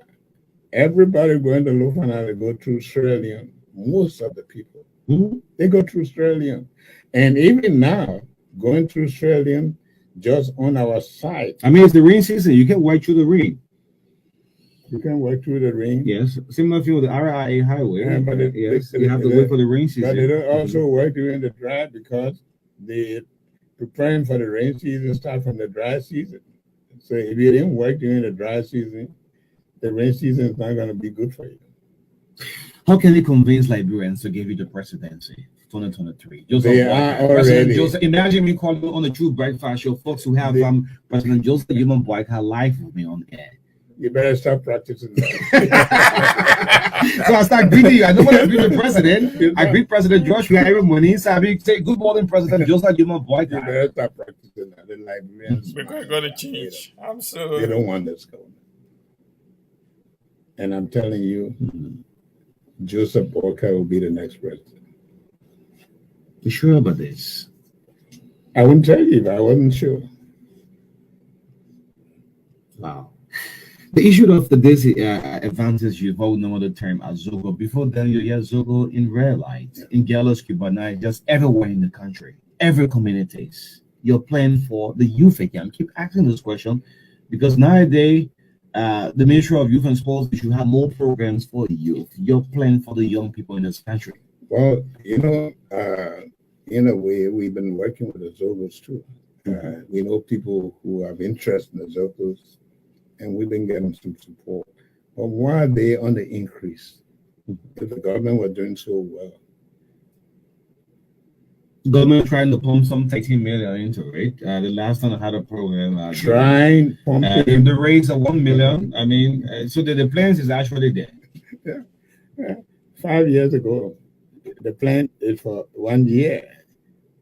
What has happened over the last 5 years? How do you make up for 5 years? I mean, 6 years is not enough. Give us 12 years and we'll clean up all of it. They said, the Bible says, he that faithful in that which is least is faithful. They gave you 5 years, 6 years. You didn't do anything with them. Then you say, give me another 6 years. At a time when nobody will question you that you can do anything. You think the Liberians are willing to gamble?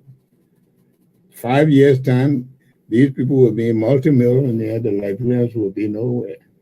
We're not going to do that. Well, so we'll give you the space. We're running out of time. We just close up in 3 minutes. A message from Ambassador Joseph Yuma Boyka. He said, I should not practice to be saying, President Joseph Yuma Boyka. I don't know if I was You'll be afraid to do it for now. Good morning to President Joseph Yuma Boyka. That's how I agree, President George. We are. Good morning, my black president. Let me let you know, our country is in a serious trouble. You know, we might always have people who will take side because of what they are benefiting.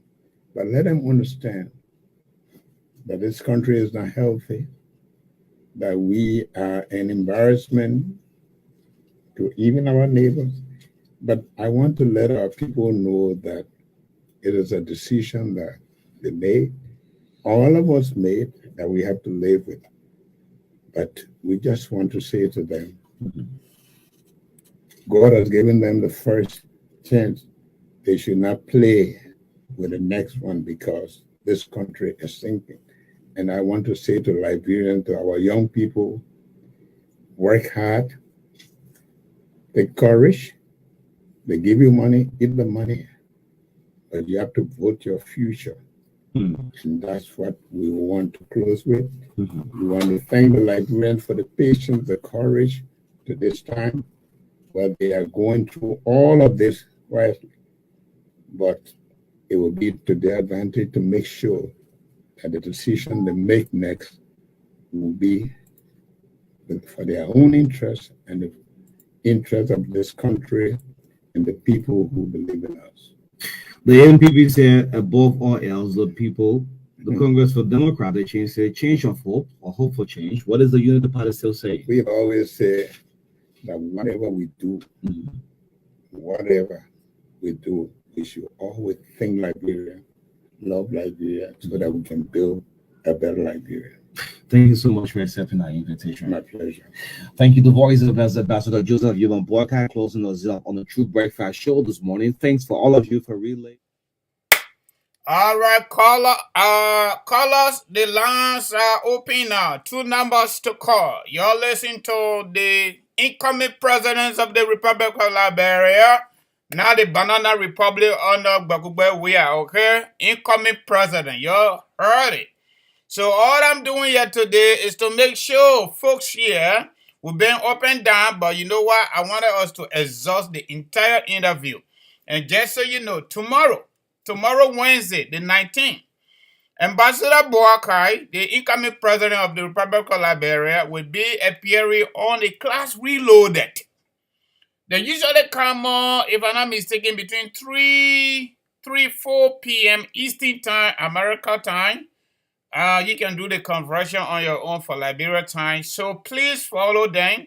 Just go on Facebook in the search box, follow the Class Reloaded. Class Reloaded. Follow them on Facebook and subscribe to the channel on YouTube. Class Reloaded. Our show here also is Liberia Today. Liberia Today Media. Follow us on Facebook. Subscribe to our channel on YouTube. That way we can reach our wider coverage. And guess what? We added another channel to our broadcast. So everybody on Twitter now will get us. On YouTube you will get us. On Facebook you will get us. And we're going to keep adding until we can add and we can add no more. So you're listening to the incoming president Joseph Yuma Boakai Sr. interview with True Breakfast Show last week. We want you to call here and give us your impression. He been going to different districts, different counties, and he continued the tour. He will be coming to the United States. According to my own source, he will be coming to the United States between the 27th and the 28th to meet with Liberians here to raise some money. All right, the program will be here in Philadelphia, Pennsylvania. I'm supposed to be there, but I'm not too sure I will be there. Okay, just so you know that. So our numbers to call this morning to give your perspective, your impression, whatever that is. Whether the old man did better, whether he did good, whether he did perfect, just give it to us. Because he been going a little bit, our Liberians have been complaining. This brand new Joseph Nyoma Boakai, CKA JNB, we're not seeing the papier out because we gotta let him go, but we're not seeing the papier. The papier now stepping out now, small. So I want you guys with me this morning. We carry the show beyond our normal time, 1 hour, 30 minutes. Okay, we're gonna go to 2 hours or a little more than 2 hours. The number to call is 267-938-2801. 267-938-2801. Our WhatsApp number to call this morning is +1 267-648-8012. +1 267-648-8012. You're listening to the old man. All right? Think Liberia, love Liberia, and together build Liberia. Give it to us.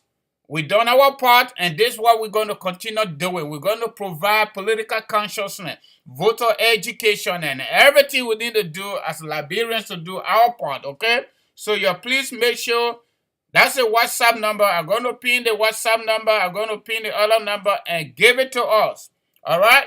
But before we go there, let me do my small commercial. We got to support the system that we got here, okay? Kangoma Multi-Services Consulting, Immigration and Financial Services. Call on us. This is your own immigrant American business. Support us so we can support you. This is no partisan story inside, whether you're sedition, you Unity Party person, you ANC person, you E-position, no position, independent, no independent, they want part of that business. So y'all support us, please, okay? No politics being in that one there. Kangoma Multi-Services Consulting, Immigration Financial Services. We're helping our folks here, immigrants for the most part, mostly Liberians and other African people. If you want to do your citizenship, United States citizenship and naturalization, you want to file for your husband, if you are married, your wife, if you are married, your adult children, if you have some, minor children, you want to file for parents, mom and dad. You want to process your green card, you want to renew it. Or maybe a loss, you want to replace it. You want to make sure you get your green card, you got an I-94. You want to do fiancé visa, K1, K2 visa. All right, you want to prepare affidavit of support. You want to invite somebody to come to America. All right, visiting visa, life insurance and auto insurance referral and all that good stuff. Student loan repayment plan documentation. Those of us that went to school yet. So just give her a call on 267-648-8012, 701-330-4693, 701-330-4692, and 267-648-8012. Our website address is www.kangomaconsulting.com. www.kangomaconsulting.com. Go on the web and get her and give her the call. In the meantime, I'm going to pin the number to call the show. If you have time to call the show, if you don't have time, you just want to listen, you want to post your comment, that is okay too. All right? Let me do that right now.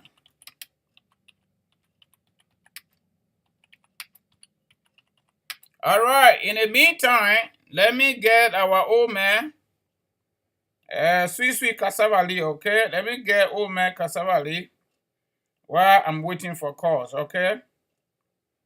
Cassavali, give us some juice here.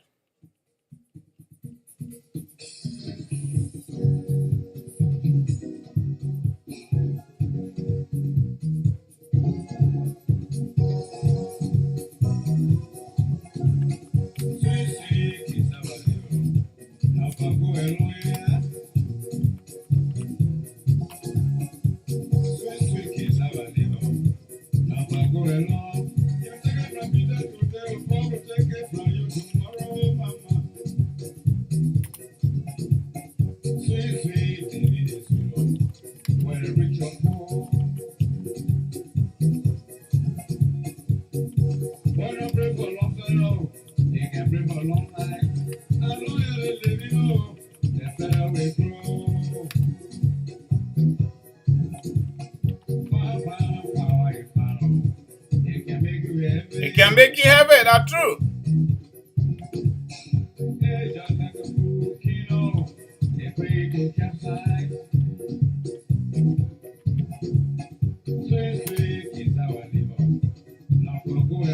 I pick both number. I just picked them both so you can call us.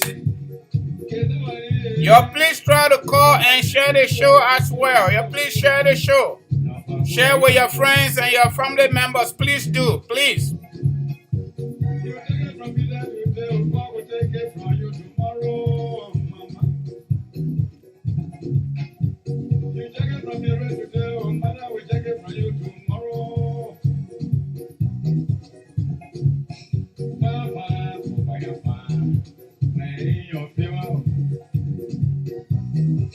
If you ain't calling, then I will get my own impression, yeah? Because me, I'm supporting Joseph Walker. I told you ever since, right? I'm not neutral. I'm supporting Joseph Walker. And just so you know, anybody from opposition can will be better than Just Weir. Based on what we know right now. But just be okay. I'm waiting for your call, though. You need a call, please. Your try.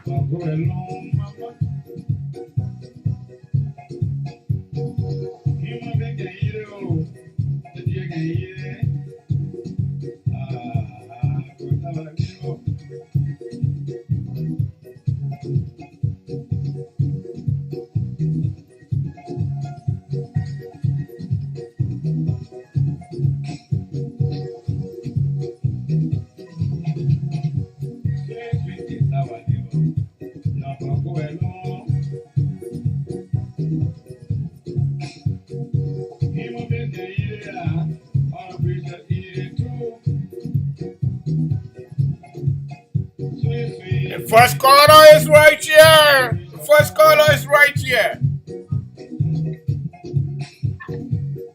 What is your name, caller, and where are you calling us from?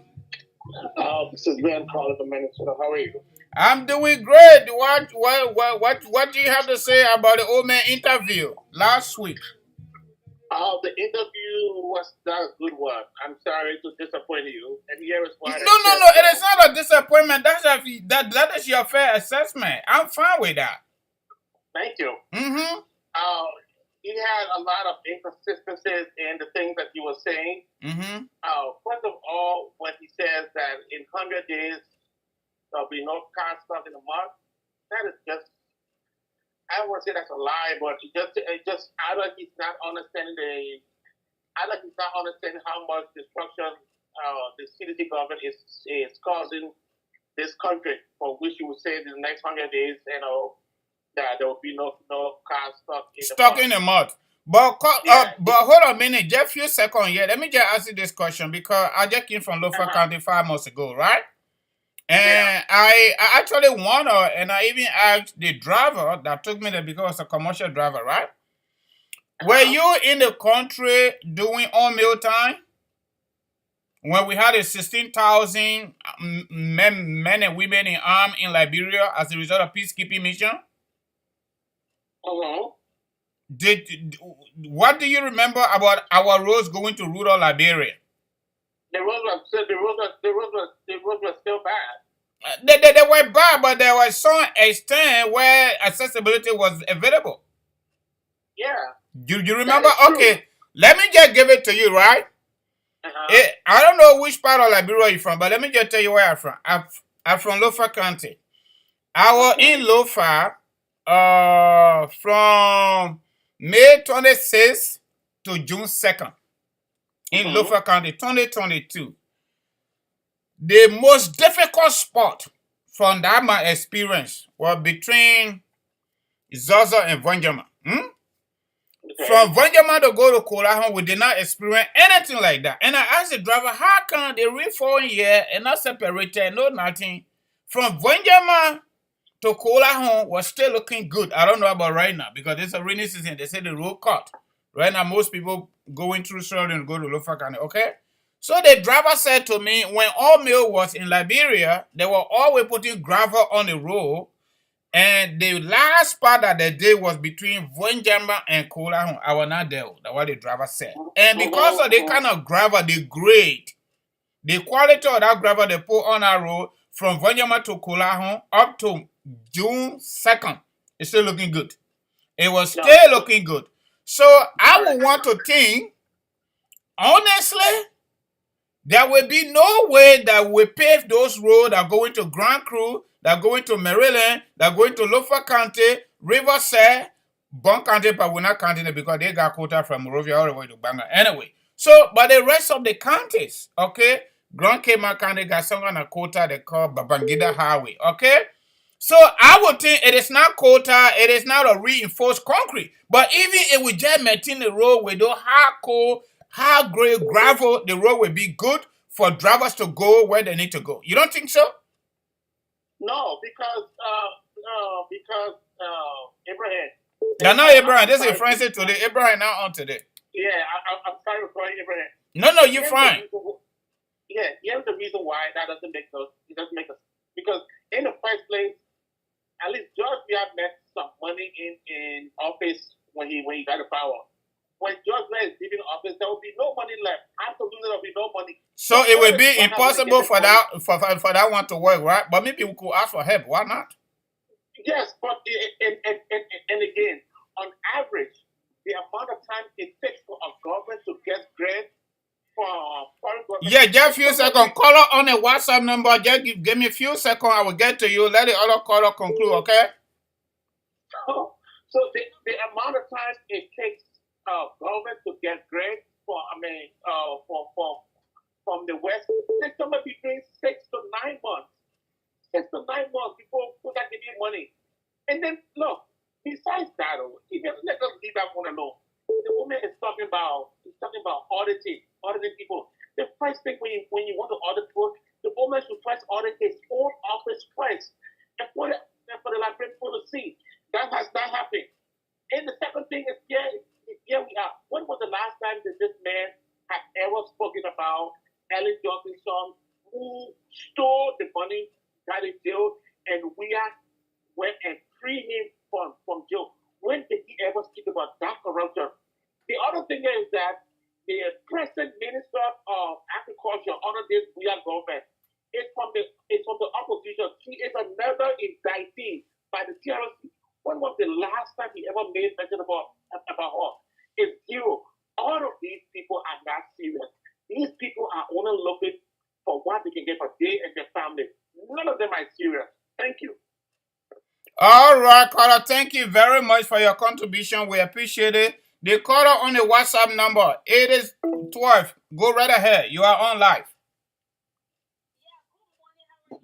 I'm doing great. What about you? You need to increase your volume a little bit. I'm going to answer the other caller, but I'm going to get to you, okay? Let me put it on hold. Yeah, caller 422 say, please hold on a little bit. Let me deal with the WhatsApp caller, okay? Please. Yeah, go ahead, caller. Please be snappy.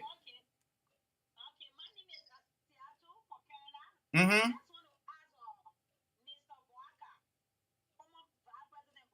Yeah.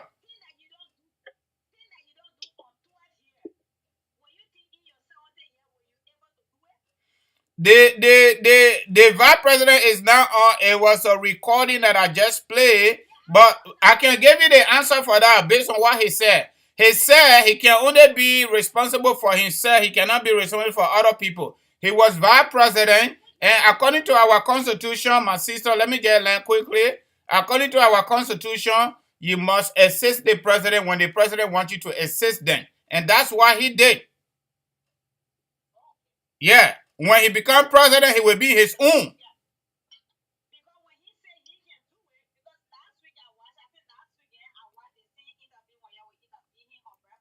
Yes.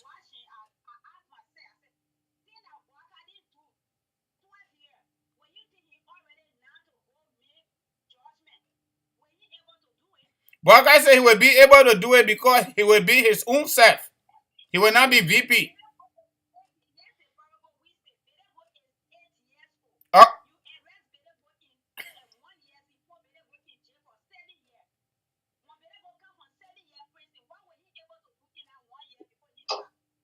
All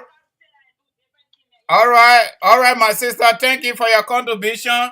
All right, 4226, go right ahead. You are on live. What is your name and where are you calling us from this morning? How you doing, Francis? I'm doing fabulous, man. Life is good. This is Bud Danoa, and I'm calling from Cedar Rapids in Iowa. Okay, great. Thank you for relaying the old man interview this morning. Mm-hmm. Yeah, you can do for us on them. You see, when the old man talk about no truck, car will hitch in, from my own understanding, I am instituted with Honorable Speaker Human Process. I am member of both that sometime or times to come, we all will join as a political party in the Republic of Liberia to lift the old man hands up to lead our country. I'm from Nema. What the old man was saying is very, very simple. If we have the manpower and we have the equipment. Don't look at our region, the neighbors, our neighbors, when I say our neighbors, Africa, Guinea. Mm-hmm. It is very simple. Those days, we have people on the road day and night. They were brushing the sides of the road, both left and right. This is what we have to do, and we were involved with Mr. Boakai, Honorable Boakai, His Excellency President Boakai, in a few months to come. You see, from Nema from Contrad, let me be specific, from Contrad to Kokopa. Mm-hmm. Francis, you know that road. If you take Crush Rack, a speed road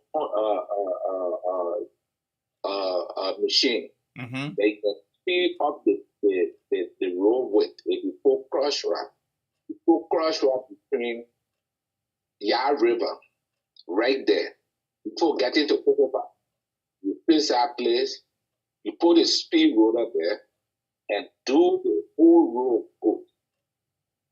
And do it very, very good.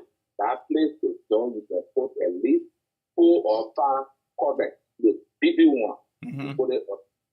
Thereafter, Kokopa, Yard River, right there, you put that before reaching to Yard River, you have Little Creek down there. You put 4 or 5 covers.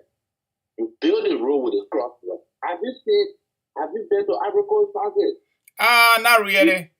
You ever see the Ivorian cars reaching in mud? No. I only transit there in Ivory Coast the last time when I was going to Liberia. You come to Lee County, where they had the river. The river right there, you do the same thing. Before getting to Secretary, you do the same thing. Before getting to Bankway, between Bankway and Loyi, you do the same thing. Between Loyi and Plato, you do the same thing. Then you leave those places. There is a place between Gray and Zode. Always, that place is a clean area. You build up that road, you put a leaf pipe or 6 covers on our little river before getting to Zode or before getting to Gray. Mm-hmm. You place that place. You leave it. You go to Tapeta. Before getting to Tapeta, between Zode and Corley, that place can be always muddy.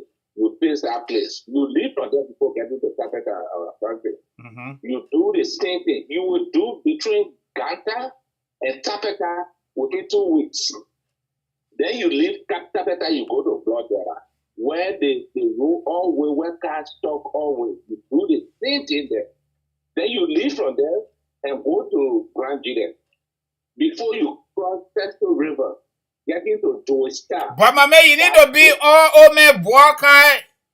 Get back on the road, committee though, because you're calling all the places new. I don't even know those places. So. Okay, I come in and cross it. I come in, brother. Okay. When you cross the river, when you cross Tesco River, mm-hmm. when you cross Tesco River before getting to Tulsa, that place is always muddy. You do the same thing. Then you leave Tulsa before getting to Tulsa. You have the same. It is there where my wife from, Francis. I know the road. Okay, then you leave from there. People get into Seneca, where my wife from. You get there. There's certain place there between Seneca to go to the other side of Grand Gilead where they have the Bao district. Mm-hmm. Go there, you face that place, then you leave from there and get into Chen. Get into Chen, there was I want to say there was an agricultural farm that someone made and also made that farm before getting to the late president home. It's a big farm there. You face that place and get to the late president home. Then you leave from there because from the president home all the way to Grand Gilead, the road extent is good. Then you jump from there before getting to certain area they call Jacotan. Yeah. Right behind Grand Gilead, behind Cedric. You face all the road. It will only take you what? 4 weeks, 1 month. Then let me go back to your home country and county, Lopa. There are places in Lopa on the main highway. You face those places. How long it will take? It will have the financial means and have the manpower. The owner is right. I don't know why people are mocking at the owner. He can't do this. He can't do the message. I stayed in Malay when I was vice president. And what's the job of the vice president? To assist. Vice president serves as a advisor. If you advise me in Francis, if I don't listen to you, what you have to do, you have to take your own petition, right, Francis? Of course. But we saw it with Joey Howard Taylor. They now go back into honeymoon because Joey gave us some money. Yeah. Election coming. Yeah. We are corrupt. I'm not excluding myself. I'm not excluding you. We all are corrupt. Liberia hate for somebody to come and say, I will do this. I will bring this system. I will break down the other old system that everybody believes in corruption. I will bring in new system. Look, we're just talking. 2023, we all will be with the owner to explain exactly what it meant. And let me tell the Liberian people, your voting card is your identity. When you get into that booth, Francis, nobody's going to ask you who you're going to vote for. So if they believe the way in which they are living now, if it is better, they can vote George Weah. If it is not better, then they need to change. For the opposition. It's not only Joseph Boakai alone. Any opposition member will just be okay, but Joseph Boakai is at the top. But you know, yesterday I was listening to Spoon Talk when they asked him Koga. When they asked him, but caller, you need to close now. We get another caller calling, so we can't cut you off. All right, let me start that. I don't want to take much time. So thank you, man, for the show. But thank you for your contribution too. We appreciate it.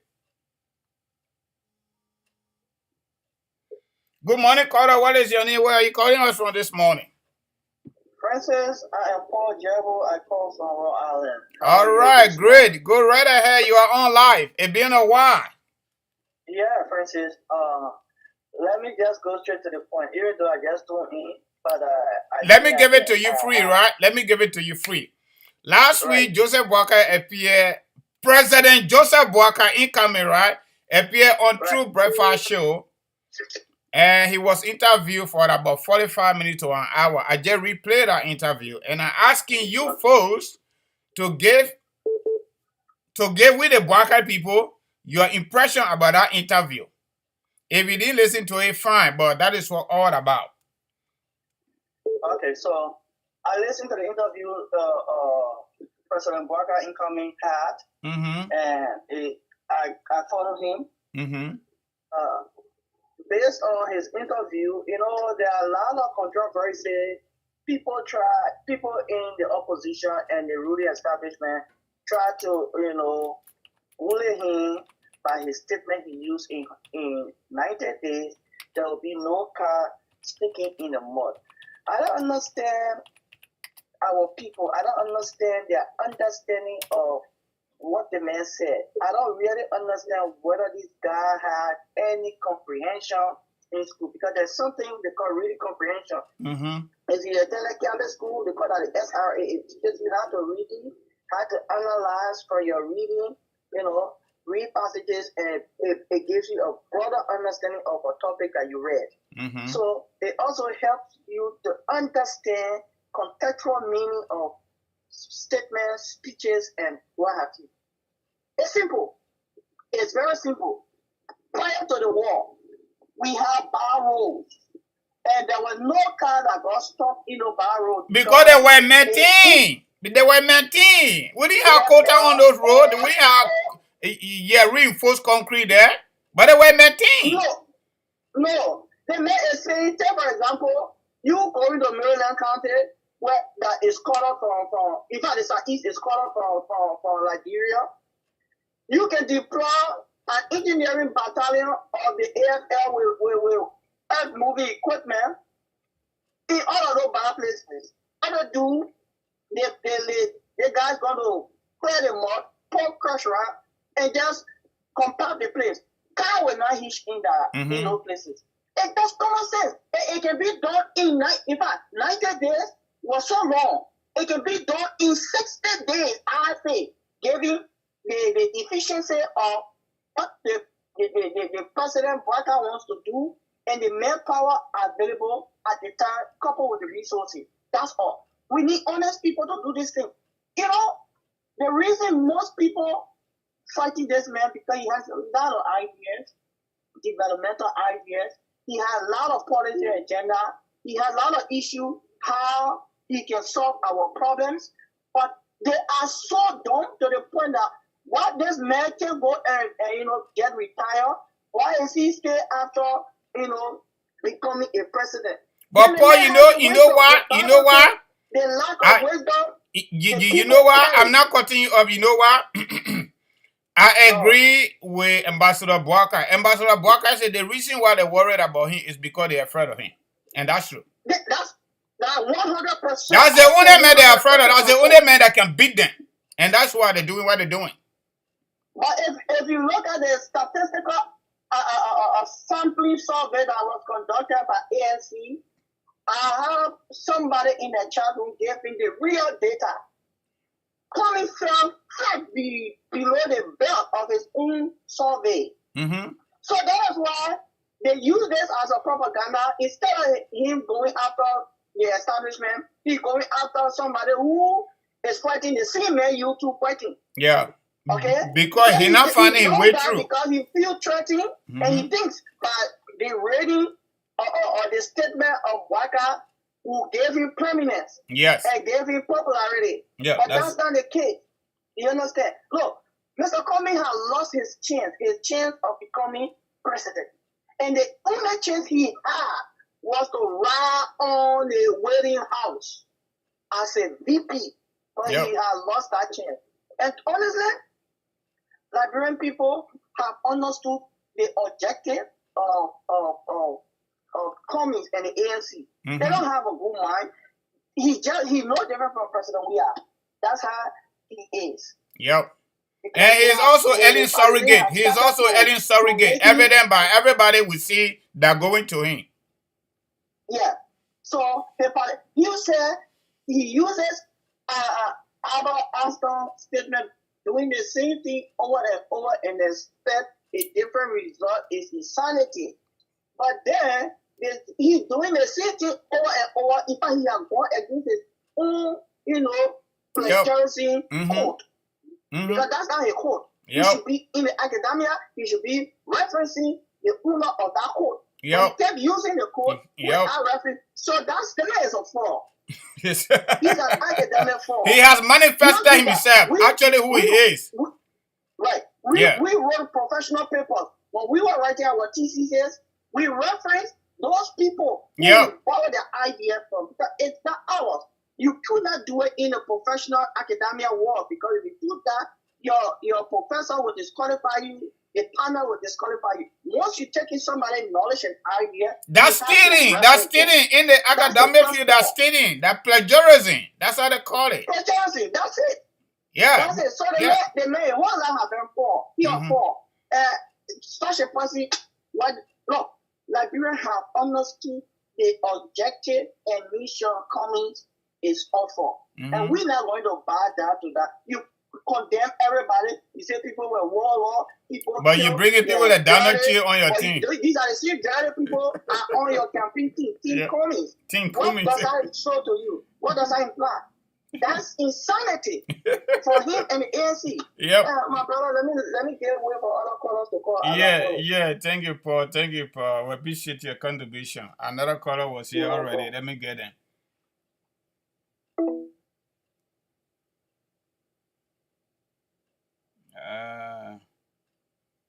Liberian people. Okay, let me get this caller.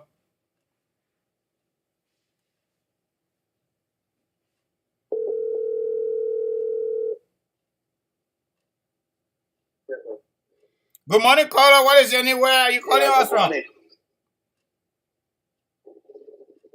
Mr. President, how you doing? I'm doing great. What about you? Yeah, I'm back. All right, lay on us. Yeah, Mr. President, I didn't watch the whole interview this morning, but while I left the interview, and you know, Mr. Baga was very, very confident to say that he would be the next president. And when the man asked him how you do it, he said, "If I didn't know, I would not tell you." What? Did he ring a bell in your ear? No. Okay. Well, you asked me a simple question and gave you a simple answer. Huh? I said you asked me a simple question and gave you a simple answer. Because I was thinking, I was like, wow, the puppet is confident. Don't you think the Western power is going to back this puppet if we are trying anything stupid? I don't think we are himself will try anything stupid. The fact that started already try anything stupid to stay in the country, I don't think we will try anything stupid because another batch of sanction is coming between now and December, according to what we know. Yeah, because when the puppet said, if I didn't know, I would not tell you. It rang a bell. It rang a huge bell in my ear. I was like, wow. So, what is the bell that it rings in your ear, my brother? Share with us. Share with our audience. They thought I was raising my ear. I was like, you know, because they say you were here recently. So He is coming again. The United States, they probably guarantee that we are will leave. He is coming again anyway, just so you know.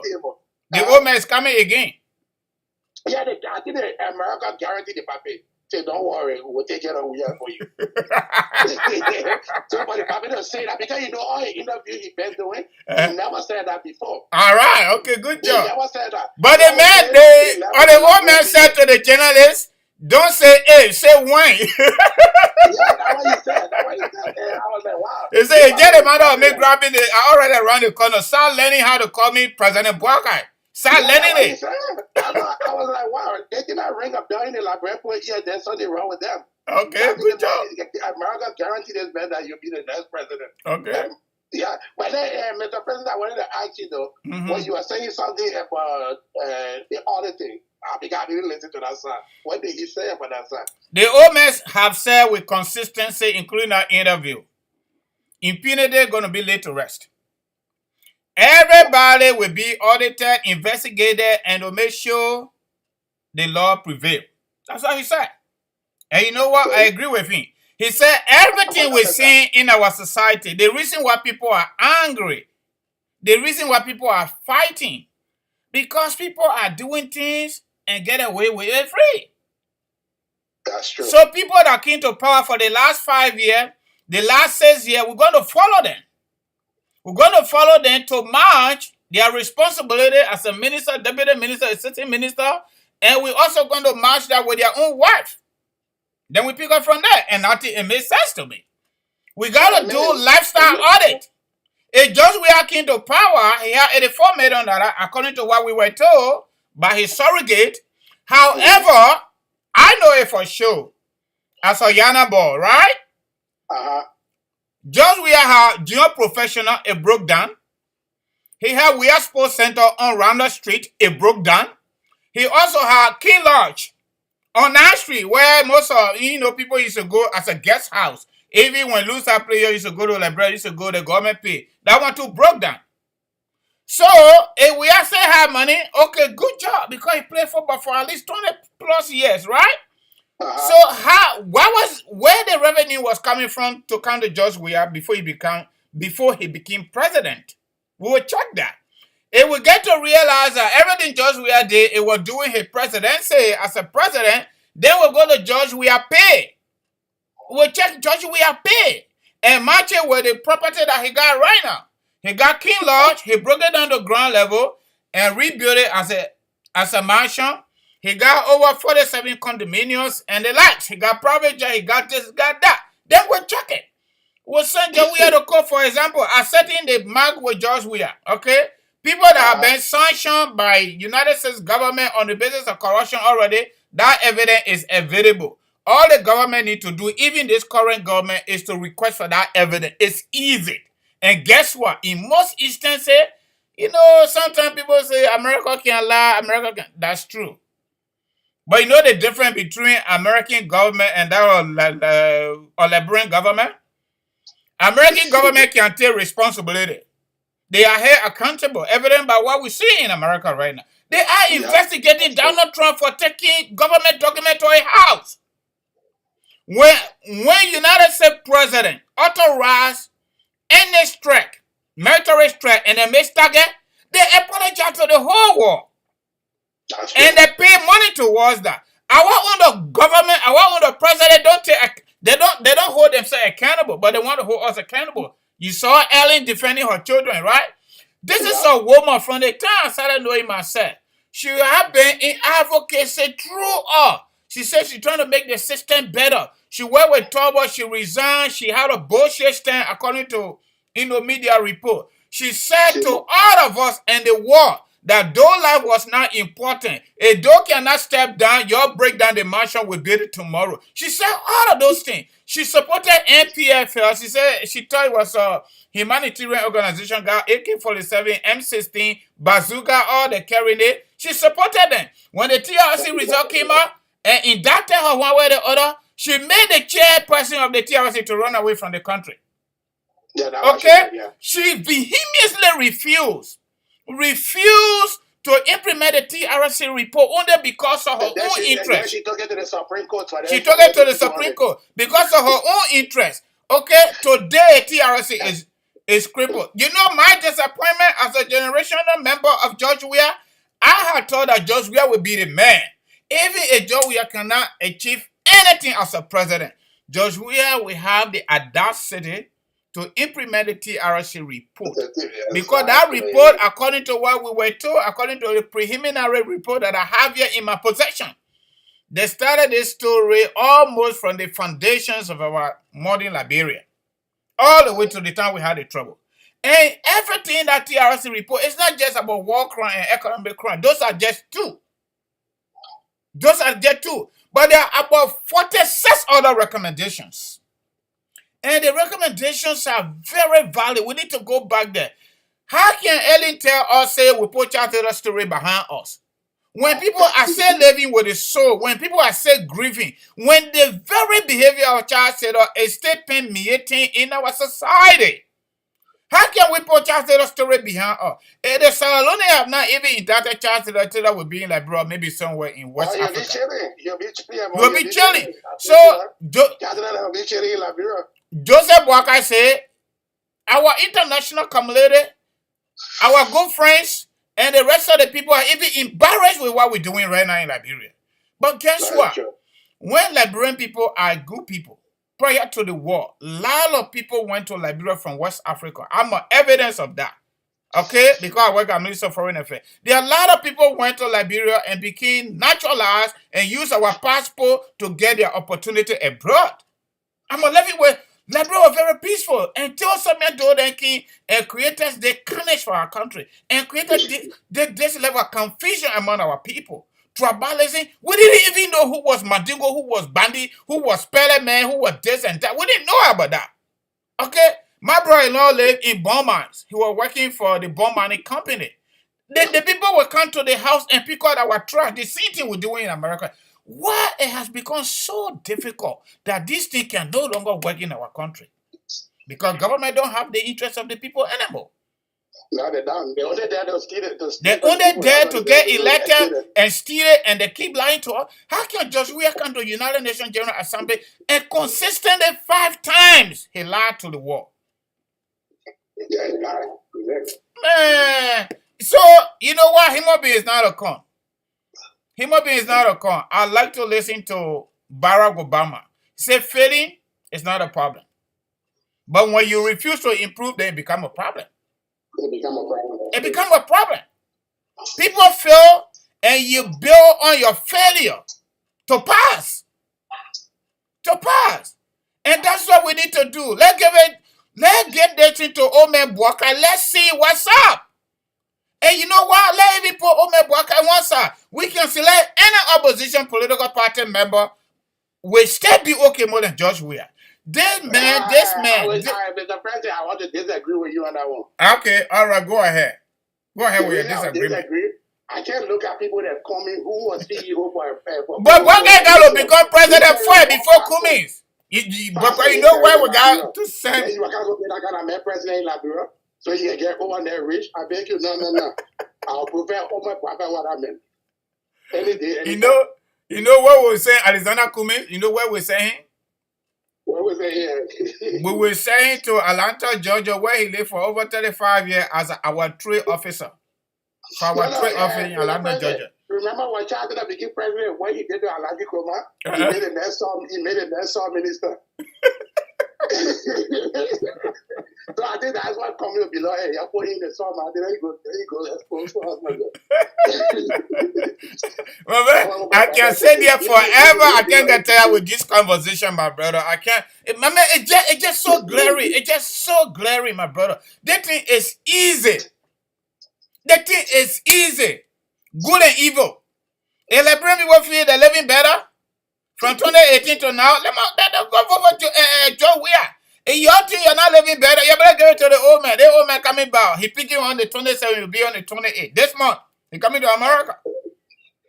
They will be having a program in Philadelphia. I already been telling you that he is confident. He's confident. So, he says, don't even talk about it. If I didn't know, I would not tell you. If I be confident. America told that papi something, and that papi go ahead. America said something to that papi. Say, don't worry with you over there. My man, somebody told me from behind the scene. Somebody told me from behind the scene day before yesterday, right? Something. And that papi is confident. Yeah. Somebody said something to me. He did around the bush to say, he said, call me president, the next thing call me president. Yeah. He did around the bush. You need to start practicing. You need to start practicing. You should start practicing. Because I will be even the next incoming president. So that means that America told you something. The next say, Joseph Boakai will be the next president of this country. Just keep it. Just keep it. The way he said. That's why maybe I said, let me call you. I know because he are supporting the puppet. Yeah. I support him. Yeah. Me too. I support him, but I support him because I told him, Mr. President, I had a dream. I condemned the puppet, and the pastor came in the dream, and the pastor was telling me, saying, Liberian people are very stupid people. They don't know good things. And then they started talking about the puppet in the dream.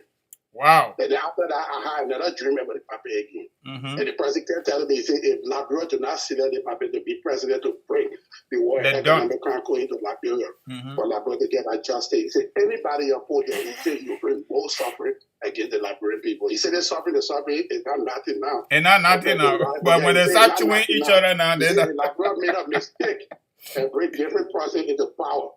He said he'll bring more suffering. It doesn't matter what will put whoever he can be. They probably can be the more well-educated person who put them there. He said, well, I just in Liberia will not go nowhere.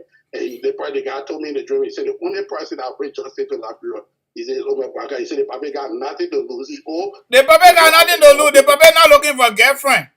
He's not looking for a girlfriend. All right, they all said. That's what the man told me in the dream. And then when he said that, I started thinking, I started rethinking. That's how I started supporting the Papa. I started listening to the Papa. Yeah. The old man said he came right here in America. Arizona State University, one of the most outstanding leading online universities. They offer him some help for University of Liberia.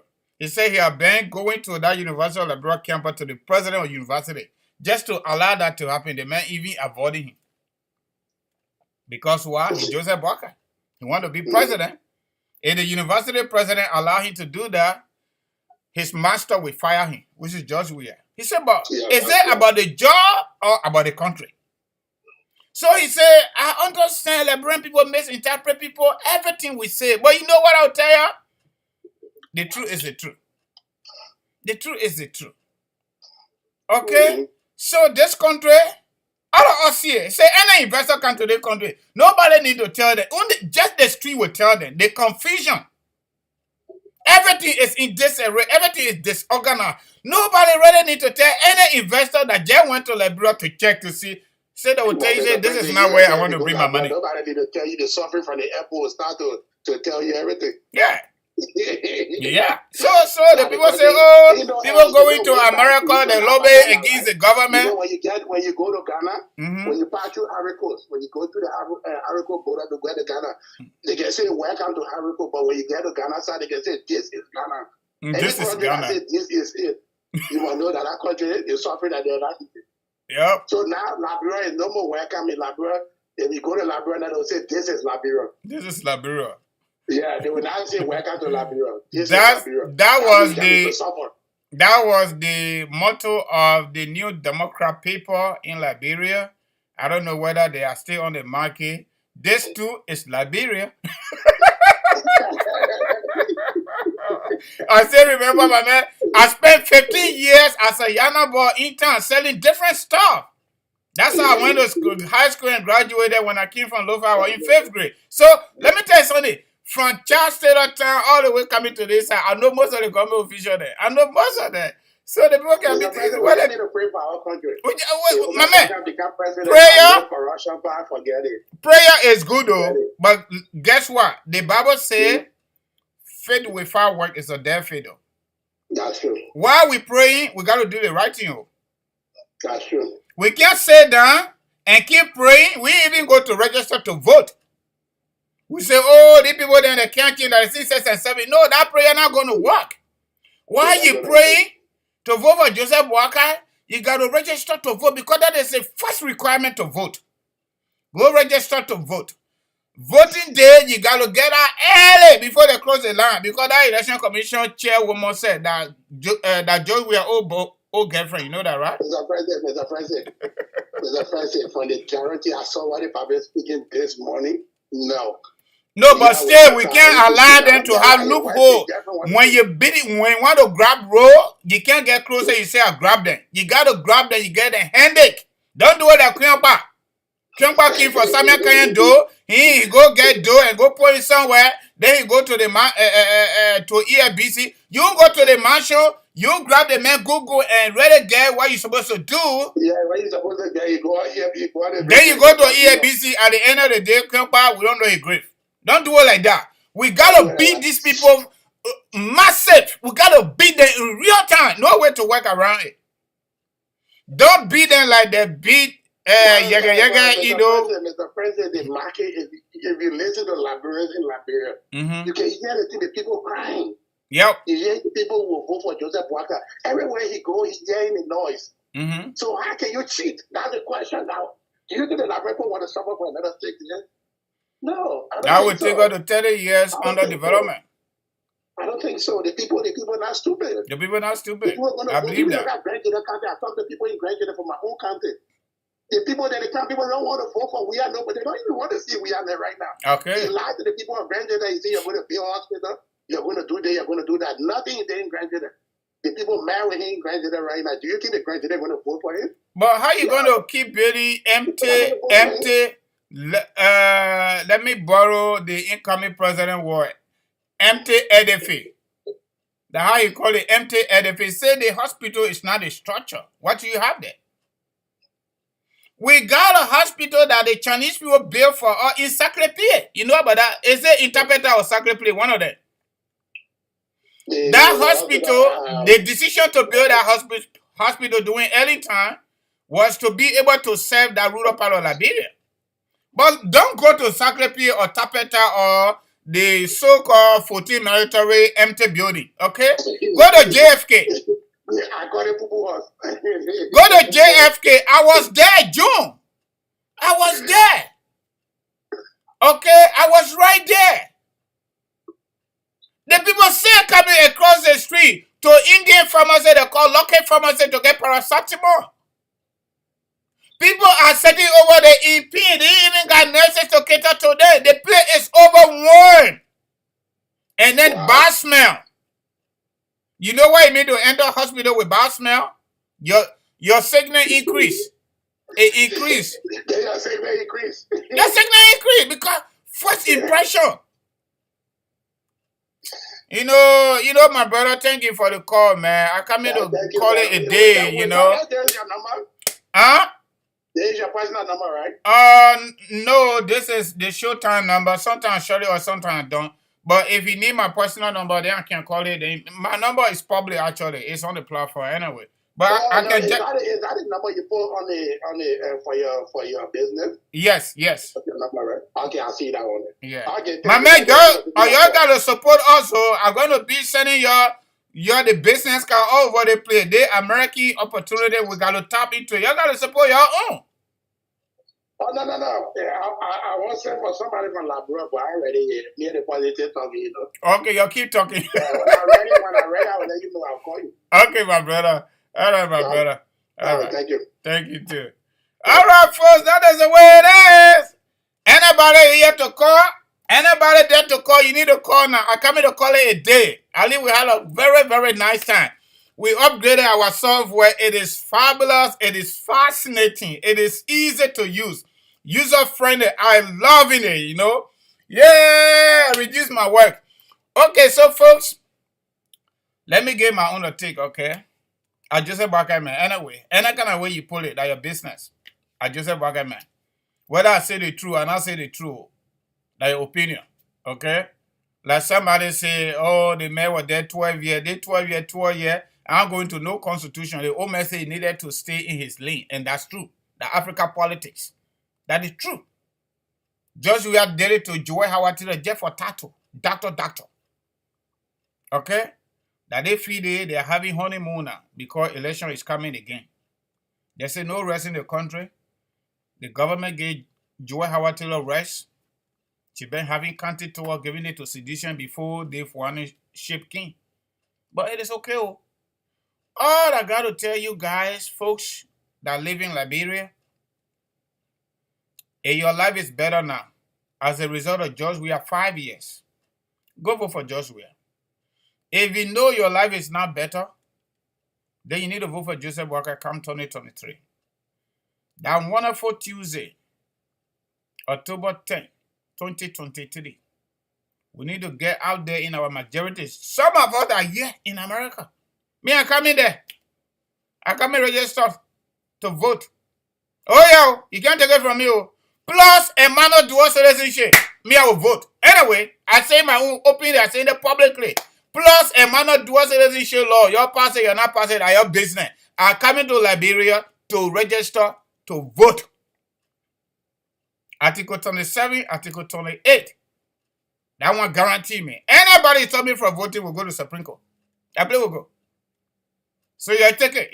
Y'all take it to the bank. I think we're coming to do. Okay, we will come. We encourage our people. We mobilize them. We will go from door to door, street to street, county to campaign to get our people out of the doors to vote for Joseph Walker. The most outstanding danger we got now as Liberians is George Weah. For George Weah to be re-elected, come down wonderful Tuesday, October 10, 2023. That will take us to the next 30 years in terms of development. Not development, but underdevelopment. Excuse me. That's what UNDP is telling us. That is what UNDP is telling us. UNDP is telling us our development index has dropped by 15 years as a result of George Weah 5 years in power. Oh, my people, then I may say that UNDP says so. Y'all go check it out. That same report, they say Bomi County is the poorest county in Liberia. Bomi County, that same report. Look at the proximity between Bomi County and Monserrado County, closer to the executive marshal in real time. They are poor like that.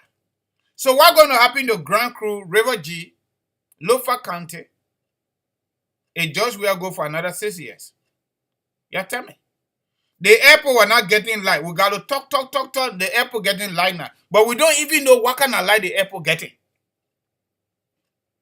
It can go off anytime. How can you be building a road? You're expanding a road like the old man said. I saw that. I was in Liberia this year. I was there from May 8 all the way to June 14. I was there. They were made that line. They go and cut gutter on the left-hand side and they cut gutter on the right-hand side. Now the small kini useless quota is right in between there. So if you don't take time, you slip, you're on your own. Now when the water comes, you get in the pool or river. What kind of idea is that? Now the rainy season comes, they abandon it, they move from there. So every single car that coming from RRA going to RRA, they're in trouble. Don't try at night. You're on your own. So for me, most Liberians have been calling on Joseph Boakai to step out of the door a little bit. He's doing that now. That interview, I think, was impressive. That's my view. That interview, I think, was impressive. If Ome Boakai continue that path, I think he will do better. He's already a brand name. He's already a brand name. It's just like those of us that believe in Adidas, for example. I wear one of the shirts here. Already made it. They just need to make it available. People will buy it. So Ome Boakai, that name is a household name in Liberia. That brand name just need to step out to be accessible. That's all the Ome need to do. And the rest of it, the Liberian people will pick up from there. Like Ome Boakai said, don't say if. That's condition. The old man say when, which is time. So, old man Boakai is telling you, and I'm also telling you, he's the next president of the Republic of Liberia. One caller here from New Jersey, but they're calling the wrong number. This is a WhatsApp number, but I will take them just for courtesy. I come and close the show. Good morning, caller. What is your name? Where are you calling from?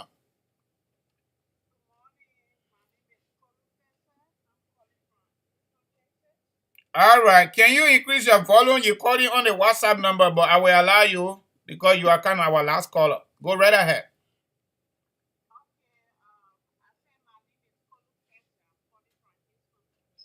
Okay. Yeah. I was there listening because some people in Liberia and even now in Liberia, all over the world, they don't even understand when people talk. Yeah. Okay. Joseph Human Boakai, JNB for sure. He talked about roads, and this is what he been talking about long time ago. His first priority, he always said roads. Because when you have good roads, at least, even if you make farm, the farmers will be able to transport their goods, their produce, to the city to sell. Okay. Talking about the 100 days, if you don't understand, he's going to be on the show. He's going to be on the class reloaded. Go there and ask him. Ask him how you going to do it. How you going to do it. Instead of sitting down and trying to castigate him and trying to destroy him, saying negative things, go on the class reloaded and you will hear the answer. He's talking about trying to make the road accessible for people. He's not talking about paving the road. We don't even know whether we are going to make money in our government before leaving, which we know he's not even going to do it. He's not going to make any money. So he's talking about making the road accessible for the people so that cars can get stuck in the mud. And JNB, he's a man of his word. For me, I've been knowing this man for the past 21 years. He's a man of his word. He's going to do it. And another thing, Francis, in our own Liberian language, when people say, I will stone you or I will chunk you, they already got a rock. The stone or the rock in their hand. JNB will not just come on public radio, public TV, and talk because he want to talk. This is a man, he been in 77 for a long time. He knows people. He knows the international community. And they love him. We all know that. So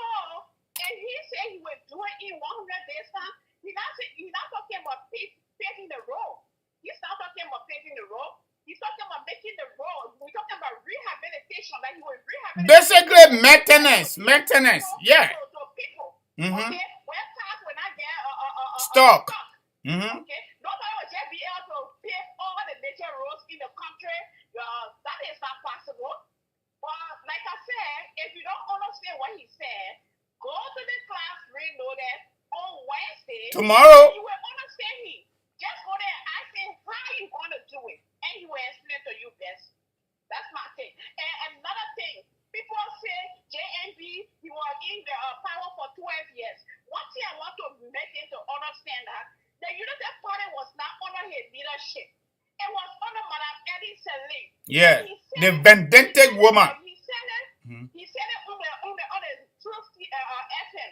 He said that a vice president is under a helper.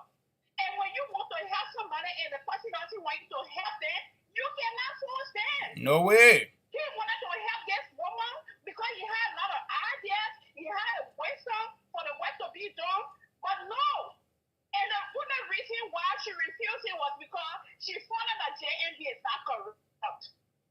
She knew that you are not going to fall for corruption. Mm-hmm. To say, oh, you take your own and let me take my own. Yeah, like what they're doing now. Okay, I've been knowing this man. Even when he became vice president, Francis, between you, me, and God, a member from his staff from the office called me and said, look, that's your old man there. He's not easy. I said, what do you mean by that? He said, this old man, other government officials, when they work weekend time, they will take money or check and give it to their chief of staff and say, oh, you're going to have your weekend. But then old man had not made that mistake one day. And you know what I told the person? I said, if you're waiting for working to give you check for weekend, you better start looking for another job. I said, go and start looking for another job. And guess what? When I called the old man, I said, because I didn't want to call any need to him. I just said, oh, one of your staff said that you don't get any check for weekend. Why? He said, well, where do they expect me to take it from? Because in the first place... You get it paid, I get it paid. I'm going to take it from my own and give it to you. He said in the first place, they are getting their salary and they're getting allowances. And that was true because at the time I was working in the central bank as a teller. So they would get their regular pay in in LD and then get their allowances in USD. So where he wanted them to take money from to give it to you. He said, because I'm here, let him tell me where I should take it from and give it to them. Where they want me to take the money from and give it to them, let him come and tell me. Because I don't know where to take money from. The only money I can use is my own salary. If I get anybody money, it's from my own salary. Everything I do is from my own salary. So where they are expecting me to take money from to give it to them. And just why I told the guy, that's just what he told me, say, so you better tell that person, if they're waiting for me to get in money, they should start looking for another job. Yeah, look for another job. Don't depend on their own pocket. Tell the people that's the kind of man JNB is. And the only crime that JNB has committed in Liberia is to be clean, is to be out of corruption. You know, that's the only crime he has committed because all the things they say about him, they will never say he stole money. Yep. Not one person will say he stole money. So the only crime he committed is old age. Old age, yeah. Old age is the only crime. But they're forgetting to know that there are other African presidents who are way younger older than JNB. For sure. Doing well for their country, for their respective countries. Like, for example, the Cameroonian president, he's 89 years old. Okay. The Nigerian president is older than JNB. A lot of presidents. Let him go. What about Museveni? Museveni is also older than JNB. Okay, there you go. Even Porky got me a JNB not too far from each other. Okay, so there you go. Even our own president, and that's the question I asked him here when they asked me on the net is old. Okay, JNB is going to be 78 years old on November 30th. He's going to be 78 years on November 30th. Joe Biden here is 79 years old. And we Nigerians here in America here, we all voted for Joe Biden. Yeah, we did. Why didn't we say... Including Dr. Richardson. Dr. Richardson voted for Joe Biden. I don't know why she didn't vote for Donald Trump. We all voted for him. Then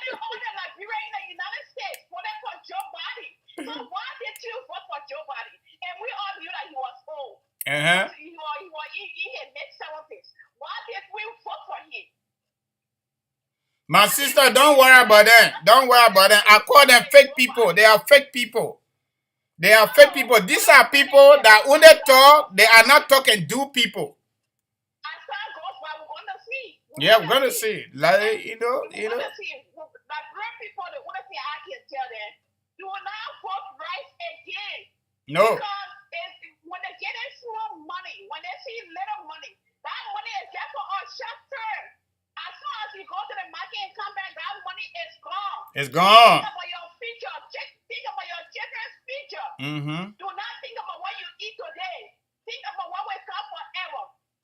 People are producing in Liberia. They have coffee, they have cocoa. People used to break popcorn and sell it to LPMC and sell it. But now they have to go to Sierra Leone. They have to go to Guinea. And when they carry it, they don't get anything. The people don't get them enough money. And those are things I want to come. We want Joe Walker to bring back to Liberia. And he's going to do it. Because he believes in agriculture. He believes in agriculture. We all know that. Lofa Lima Paul used to be the breadwinner, the bread basket for Liberia. And we have to go back to the soil. We gotta go back to During the war, they refused to go back because they were getting free food. Now the guy used to die, they can't go back. But we always go back to the soil. We're going back to the soil. The job broker wins. People will sit down. Joe Walker said we should not use a conditional verb if. My sister. Oh, okay, good. We're not using if. IF, no. All right, thank you. Thank you very much. Thank you. Now you made another caller to Papa on this side. Thank you, my sister. It been a nice time. Good morning, caller. You are our very last caller. So I don't even want to know your name whatsoever. I know you're calling from Minnesota. Just go ahead. Are you there, caller? 9634. Are you there, caller?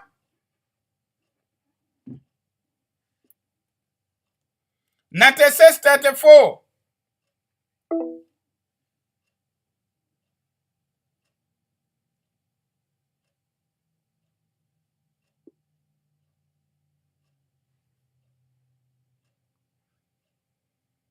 Please leave your message for... All right, so far so good, my people. Let me tell you something. We had a very nice time today. Hey, they call us still fighting to get me. Okay, let me just pick up this caller. Good morning, caller. What is your name? Where are you calling us from? Hey, this is the boy, man, calling from Minnesota, man. How are you? I'm doing fabulous, man. What about you? Thank you for asking. Yeah. So, you know, the sister that just spoke, you know, sometimes I don't like when people make the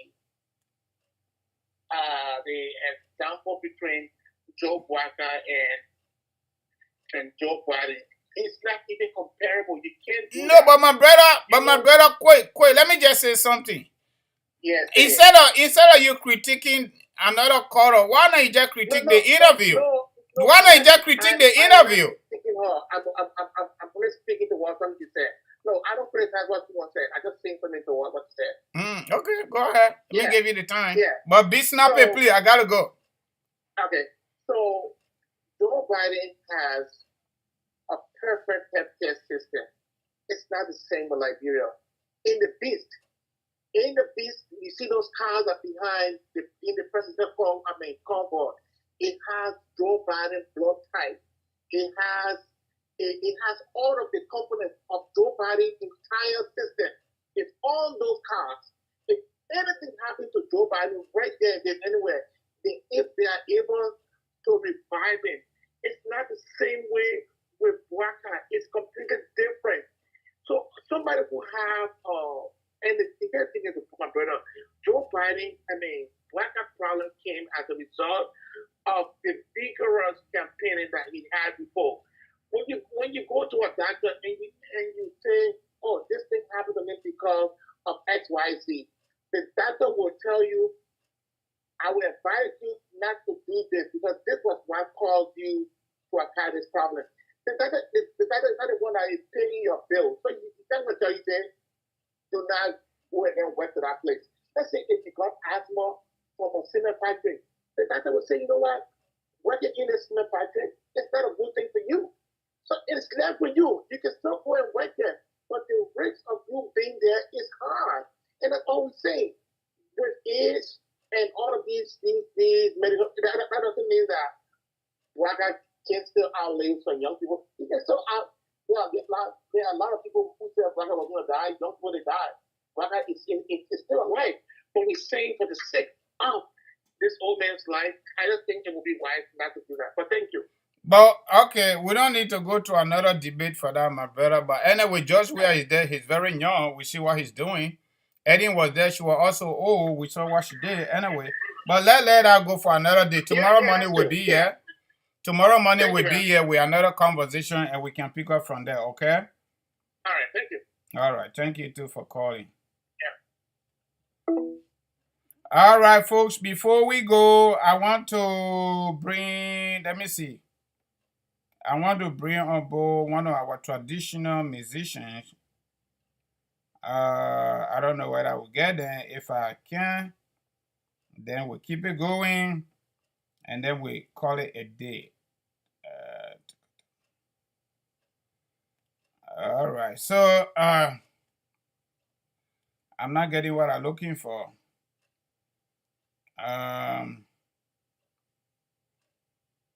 Okay, we're going to bring our sister here. Kevin Adam, Liberia is on the horizon. Then we close it, okay?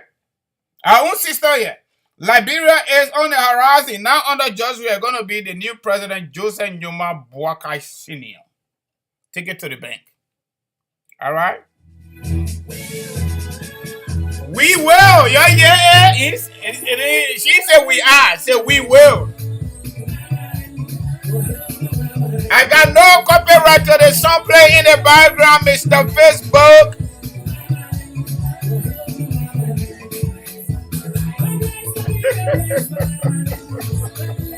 Joe Walker, the next president of the Republic of Liberia.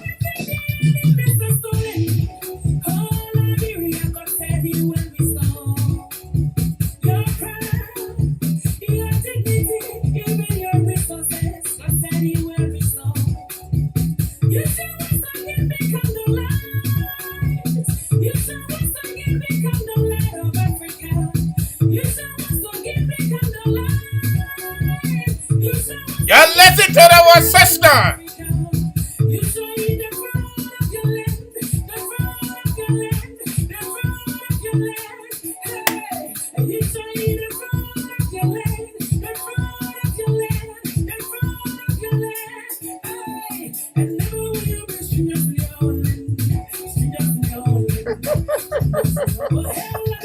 That brought me very interesting. After Dennis, he said she keep dreaming, my dream will become a reality. Come October 10, 2023, I will keep dreaming and my dream will come to reality that day.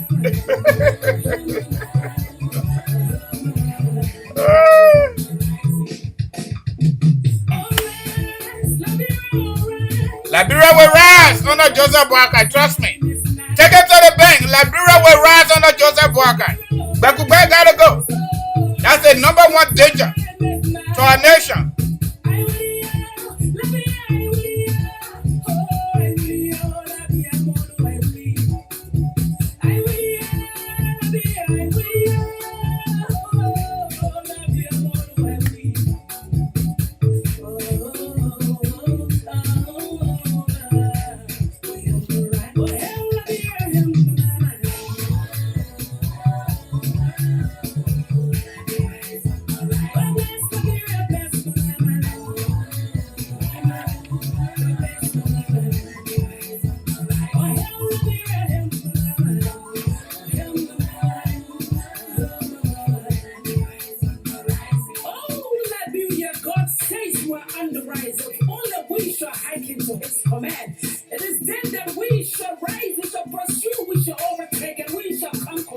All of our adversaries, and we shall shout out loud, the Lord forever, the Lone Star forever. On long may it flow on land and on sea. This journey, Lord, never uphold it forever.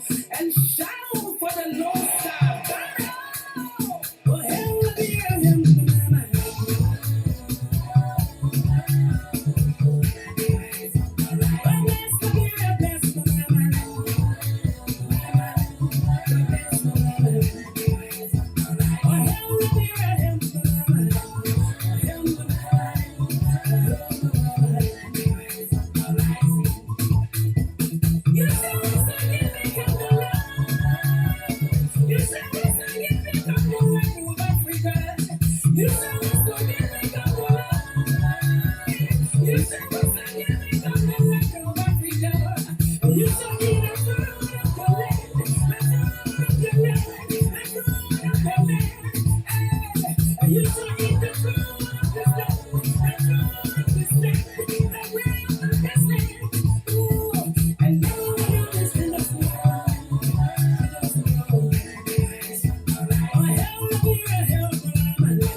All right, folks. All right, folks. I want to say thank you so much for joining us this morning. Like I said, from the initial stage of my broadcast, my host, Mr. Kamara, CKA AB, is not feeling too well. May West Coast started. He said he got some cold. His voice is not that clear, so let us pray for him while he takes over the counter medicine, okay? So that he can get better. Hopefully, tomorrow can be here tomorrow morning. But just so you know, if he's not able to show up tomorrow morning, by the grace of God, I will be right here to do justice. This is what we have committed ourselves to. Our country got to get better. We can't keep going to Liberia looking over our shoulder. No, the government should be protecting us and doing better for our people. Nobody is perfect. No organization is perfect. No country is perfect. But the willpower to practice perfection through steady growth and development and having that empathy for the people and for the country that we represent is what matters most. And that is the fundamental reasons why we are here saying what we are saying. Like the old man said, the people are not angry because they just want to be angry. They are not easily able to survive every single day challenge. And that is the fundamental reasons why you see most Liberians in Liberia are so angry. We in America here, we can't even do no more regular hours. We got to keep doing double overtime because our expenses have increased. Last year, World Bank report said we send more money than the government total budget per year. Liberians outside of Liberia sending almost $500 million to Liberia, to family members and friends. Through MoneyGram, Western Union, and you name it. There are people, there are families in this country here that spend more money, sending more money to Liberia than what they live on in this country.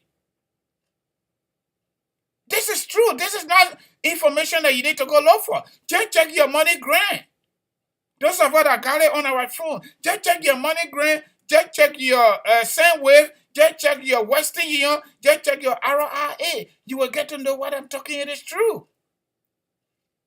We need to redirect those other money to some other investment, and we need to have a little bit of peace of mind, my people. But you know what? This advocacy ain't going to be that event. It's going to be the process, and we are committed to the process. Joseph Nyuma Boakai take it to the bank. Joseph Nyuma Boakai is the next president of the Republic of Liberia. And our number one challenge we got right now, our number one danger to our nation as a people, is for George Weah to get re-elected as president of Liberia. If we allowed our generation, this generation, to do that, history with Georgia on the wrong side of history. That's not going to happen. And I'm very much sure, I'm very confident that the Liberian people in their majority are not stupid people. They are smart people, using their common sense, if you are living better for the last 5 years, go and vote for Joshua. But we know for sure, and you are aware of your struggle every single day. Your life is not better, and it's not going to be better, even if you re-elect Joshua. And that is how simple it is. Gather in your majority, register to vote. Gather in your majority, go and vote for Joseph Nyomabuaka. That's it. Having said that, I'm going to leave you with 2 quotes, for the most part, from Albert Einstein. Unquote.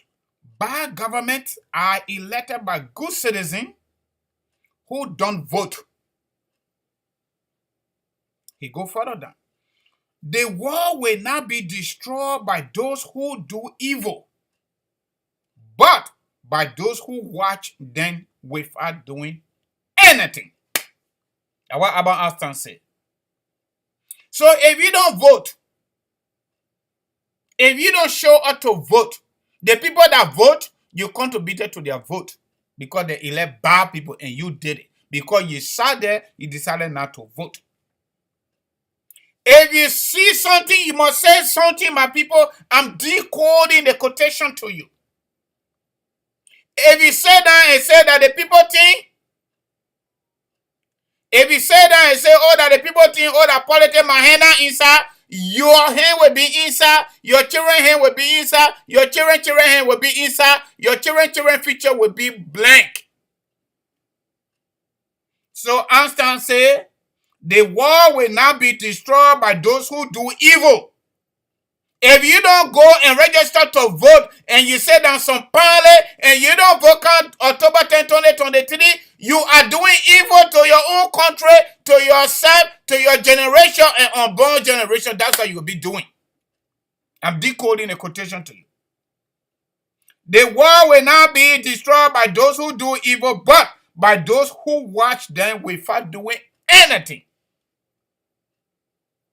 Bad governments are elected by good citizens who don't vote. You are good citizens, but you don't vote. And therefore, you elect bad government. You elect bad government all over the world.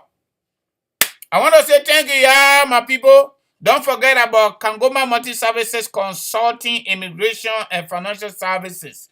Please do not forget about us. Support us so we can support you. All your immigration problem, bring it to us besides going to court. You want file for mom, you want file for papa, you want file for your adult and small children, husband and wife, fiancé, visa, affidavit, support. Just call our number, yeah? Our numbers are 267-648-8012, 701-330-4693, yeah? And finally, please, you must not forget about Ire Johnson, oh. That boy that sing the song, It Will Hold for Joseph Boakai. That the same boy sing the song for COP people. That COP song, so. I will talk it. That the same boy, they call him Ire Johnson. Joe, we have follow him. He say Ire Johnson must not stay in the country. So Ire Johnson now, and his 2 sons, they live in Sierra Leone, yeah. They call it Ezra. We the Queen people, we call it Ezra. He in Sierra Leone. He say he need help. So you please help Ire Johnson, yeah. The cash app, I put it here. I put it right here on the computer. You can see it on Facebook. You can see it on YouTube. But let me call it again, yo, my people. Y'all got to help this boy. Me and I do my own help. So y'all help too. The number for Ire Johnson cash app is 267-648-8012. 267-648-8012. That number there, that cash app number, and not for Ire Johnson. It's for me. But Ire Johnson say, I'm going to use that number for you, our people, then to help him. I beg y'all. We hold your foot. You help Ire Johnson. And Ire Johnson, if you on here, one old man here in America give you $50. The old man say, I'm going to call her name. The old man say, she don't want no name, palava business in the thing. But she gave you $50. She said, I'm going to give it to you. So I get that money. Plus the $90 the people gave you the last time, the 3 people, and my own $50 too. So now your money going almost more Ire Johnson. So that the total money I get for Ire Johnson now. So my people, your plea help Ire Johnson. Yeah, Ire Johnson say he wants to send his children into school. He want to get food to eat. He want to get place to sleep. He said we must help him. He begging us that only God will pay us, but we must help him. So my people, you're sorry if I still on, yeah, but you forgive me. Yesterday was not here, so I combined the 2 days. When we come here, we gave you 1 hour, 30 minutes on that 2 hours. But today, I gave you 3 hours, 24 minutes. And I made no mistake, because we owe you yesterday, so we give you everything today. You thank you plenty, yeah, for coming. That your own son, if I made any mistake, you're just sorry. I hold your phone, yeah. All we Liberian people. I just hold your phone. They think here, the president work here. We got to get good person to be president. And Joseph Boakai is that good person to be president for all Liberian people. So when we get on the airplane, when we go Liberia, RI will be all right. We'll find some job over there for our people to do. And now when we work here, our own job, we enjoy our own money. Yeah. So we'll not be sending our money to Liberia again. Like the way we're sending it now. That all the things about. So you thank you, yeah, my people, for coming tomorrow. I will be here. Along, God said I'm going to be here, I will be here. So, I'll leave you with that small story, yeah? Yeah, thank you. Your own son, your uncle, some of you, your brother, some of you, your husband, I don't know. Maybe boyfriend, I don't know. God, yeah, thank you, my people. Just trying to end it with that. Yeah, thank you. It was nice.